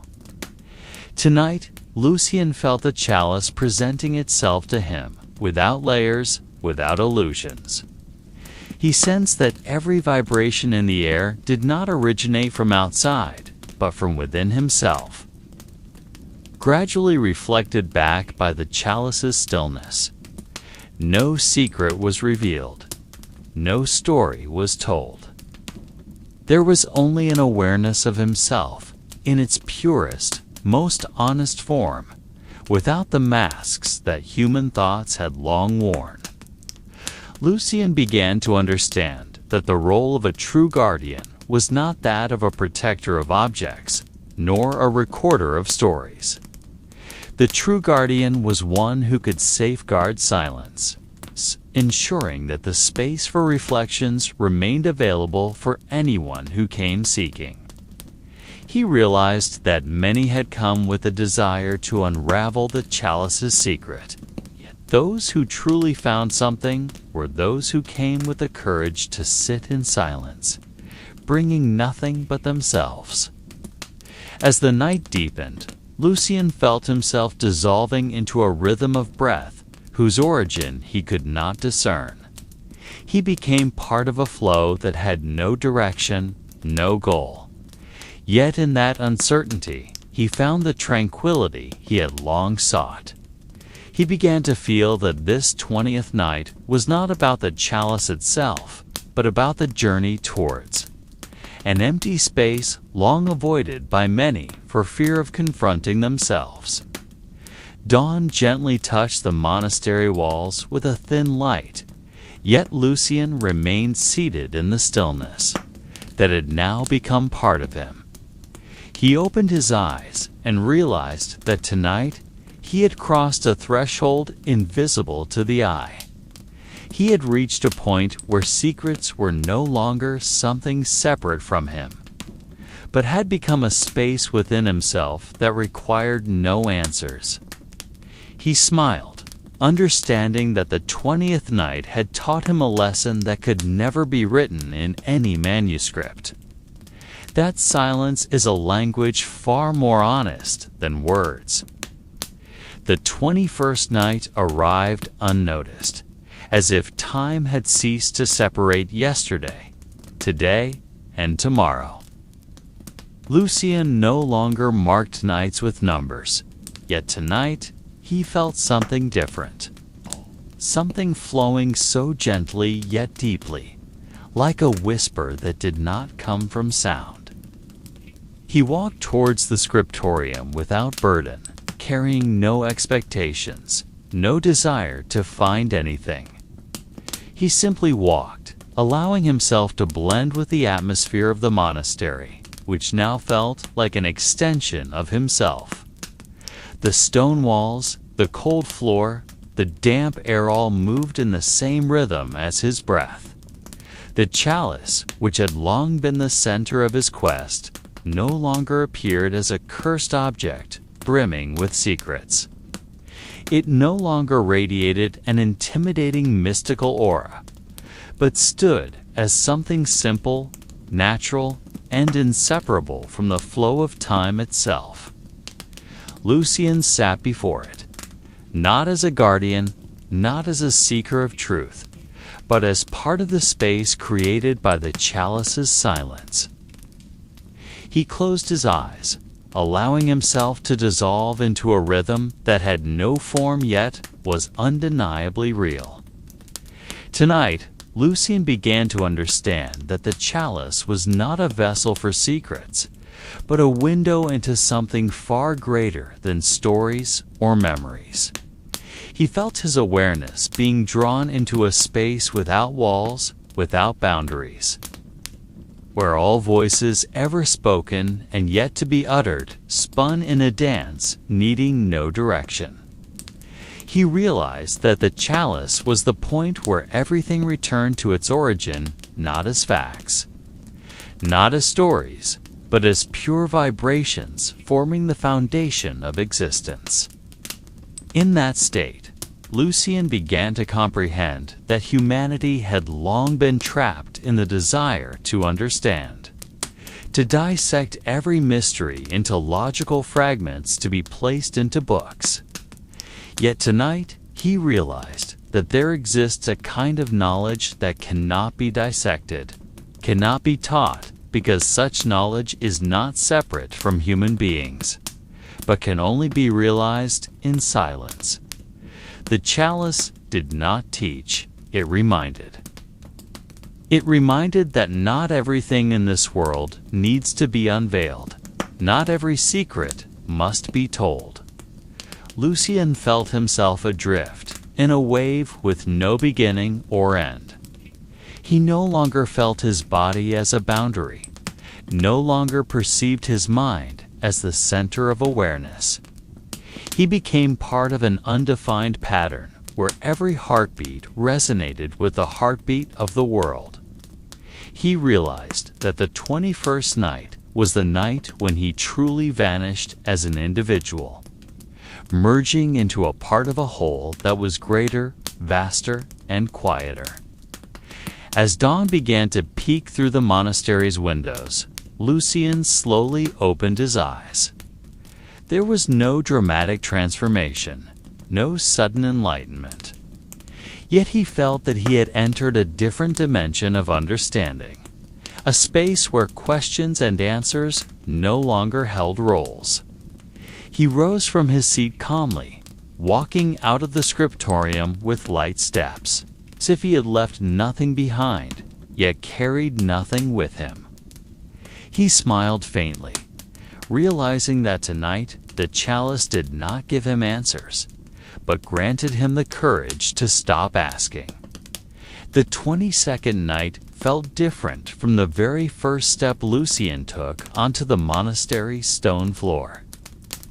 There was a silence, heavier yet lighter at the same time, as if the air around him carried something beyond explanation. He no longer felt like a visitor in his nightly journeys. Now he was part of the monastery itself, part of the scriptorium, part of the chalice, and part of the enveloping silence. Tonight was no longer about discovering or even understanding. Tonight was about being. And in that simplicity, Lucian felt that the 22nd night had brought him to the final threshold of the mystery he had long sought. He sat before the chalice, which appeared simpler than ever. There was no gleam of metal, no flickering reflections of candlelight. The chalice simply existed in its place, without pretense, without mystical aura. Yet in that simplicity, it radiated the strongest presence. Lucian closed his eyes, allowing himself to dissolve into the wave of stillness enveloping the room. And tonight, there were no sounds, no whispers. Nothing but his own breath slowly synchronizing with the heartbeat of time, which seemed to slow, deepen, and soften. Within the darkness of his mind, Lucian began to feel something he had never experienced before. Not a vision, nor a sequence of stories. He felt himself moving within a space that had no form, no color, yet was filled with a soft, constant resonance. Every pulse of his awareness echoed within that space, creating waves that returned to him in shapes he did not recognize. He realized that the chalice was not an object that stored secrets, but a nexus of a broader space, where all vibrations of consciousness met and complemented each other in a harmony that required no sound. Tonight, Lucian realized that he was not the guardian of the chalice, but the guardian of that empty space itself. His task was not to protect a physical object, but to ensure that the void created by the chalice, as silence remained available for anyone daring to enter. It without the burden of knowledge, without the desire to conquer its mystery. He began to understand that the chalice's power did not lie in what was spoken, but in the silent space that allowed a person to listen to themselves with honesty. Lucian no longer felt the need to understand. He no longer sought patterns, no longer sought meaning.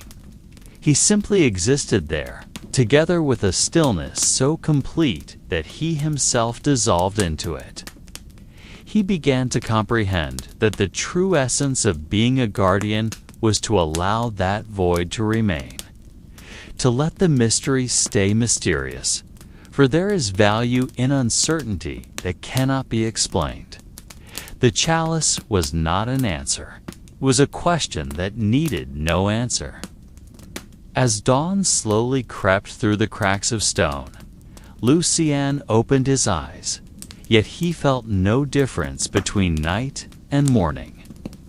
He did not feel that something had ended or that something had begun. He only felt that he, the chalice, and the monastery had blended into one, in a presence that was calm, gentle, and nameless.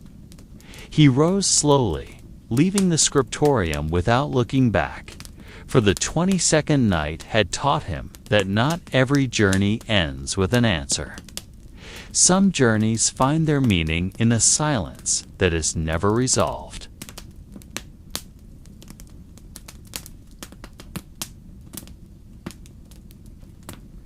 The 23rd night arrived in an almost imperceptible way, as if the monastery had lost the boundary between time and existence. There was no longer night or day for Lucian. He no longer counted the days, no longer sought signs that separated beginnings from endings. Tonight was not a continuation of the nights before, but a circle returning to the same point of stillness, where presence became the only reality that existed. The chalice, which had long been the center of all mystery, now appeared so simple before him, no longer radiating allure, no longer a source of curiosity. It simply existed, like the stones in the walls, like the air filling the space.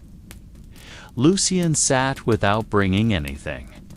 He no longer needed a blank manuscript, no longer needed a quill, not even questions. The 23rd night was a night where he sought nothing, for he had become part of the stillness itself. He closed his eyes, not to wait for something to happen, but to let himself sink into a current of consciousness that needed no direction. He began to understand that the Chalice's silence was not a place where secrets were revealed, but a space where secrets lost their meaning. In the darkness of his mind, Lucien felt that every effort to understand, to comprehend, even to listen, was a form of resistance against that stillness itself. The Chalice had never hidden anything. It merely existed as a surface where anyone who approached would be confronted with reflections of themselves. Lucien began to realize that his task as a guardian was not to protect that ancient object from outsiders, but to ensure that the empty space it created remained. A space where humans could face themselves, undisturbed by sound, undisturbed by the desire to understand. Tonight, Lucien began to grasp that the Chalice was never meant to be a sacred artifact nor a ritual tool. It was simply an object that served as a meeting point between human consciousness and eternal silence. All the stories of curses, of whispers, of secrets revealed were merely projections of those who came with expectations. The Chalice had never changed. What changed was the way humans perceived it. Lucien felt that his presence in this monastery was not to solve a mystery, but to witness the empty space so many had avoided. A space that offered no answers, gave no clues, yet in its emptiness presented the purest form of truth. He began to understand that a true guardian was not one who knew all secrets, but one who could ensure that space for not knowing remained. As the night deepened, Lucien felt himself dissolve into an existence that no longer had boundaries. He no longer felt a difference between himself and the Chalice. There was no longer a boundary between himself and the surrounding space.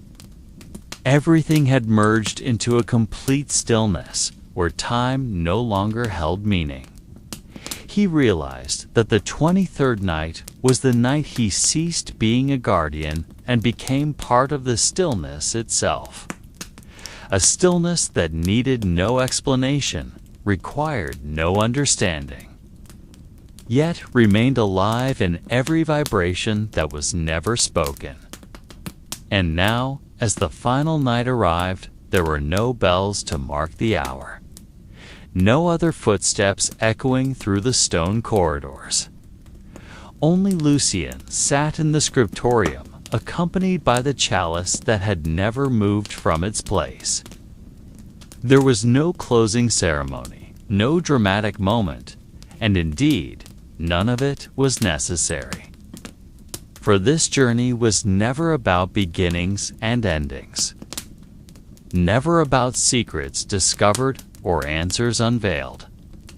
The Chalice remained there, silent, simple, and still, as if it never knew it had transformed so many who came seeking it. Lucien took a slow breath, his eyes half closed, his body still but fully present. He was not waiting for a final whisper, not hoping for hidden knowledge that might arrive at the last moment. He simply sat, allowing the night to wrap around him gently, like a blanket of time needing no reason. And in that moment, he truly understood that the Chalice's miracle was not in whispers heard by the ear, Not in secrets stored in words, but in the empty space. It created a space that never tried to force anything to be revealed. The chalice, in the end, never truly spoke. It did not reveal anything, did not teach anything. Yet, in its silence, it invited. It invited anyone brave enough to sit in stillness without the burden of desire, without the ego to conquer the mystery. For the chalice was merely a window for those willing to look within themselves. And for Lucien, this final night was the night he was no longer a guardian. He was no longer a seeker, no longer a listener, but simply part of that stillness itself. Outside the scriptorium, the world would continue as usual. The sun would rise as it always had. The wind would continue to pass through the cracks of ancient stones. And those who came to the monastery in the future would begin the same journey once more.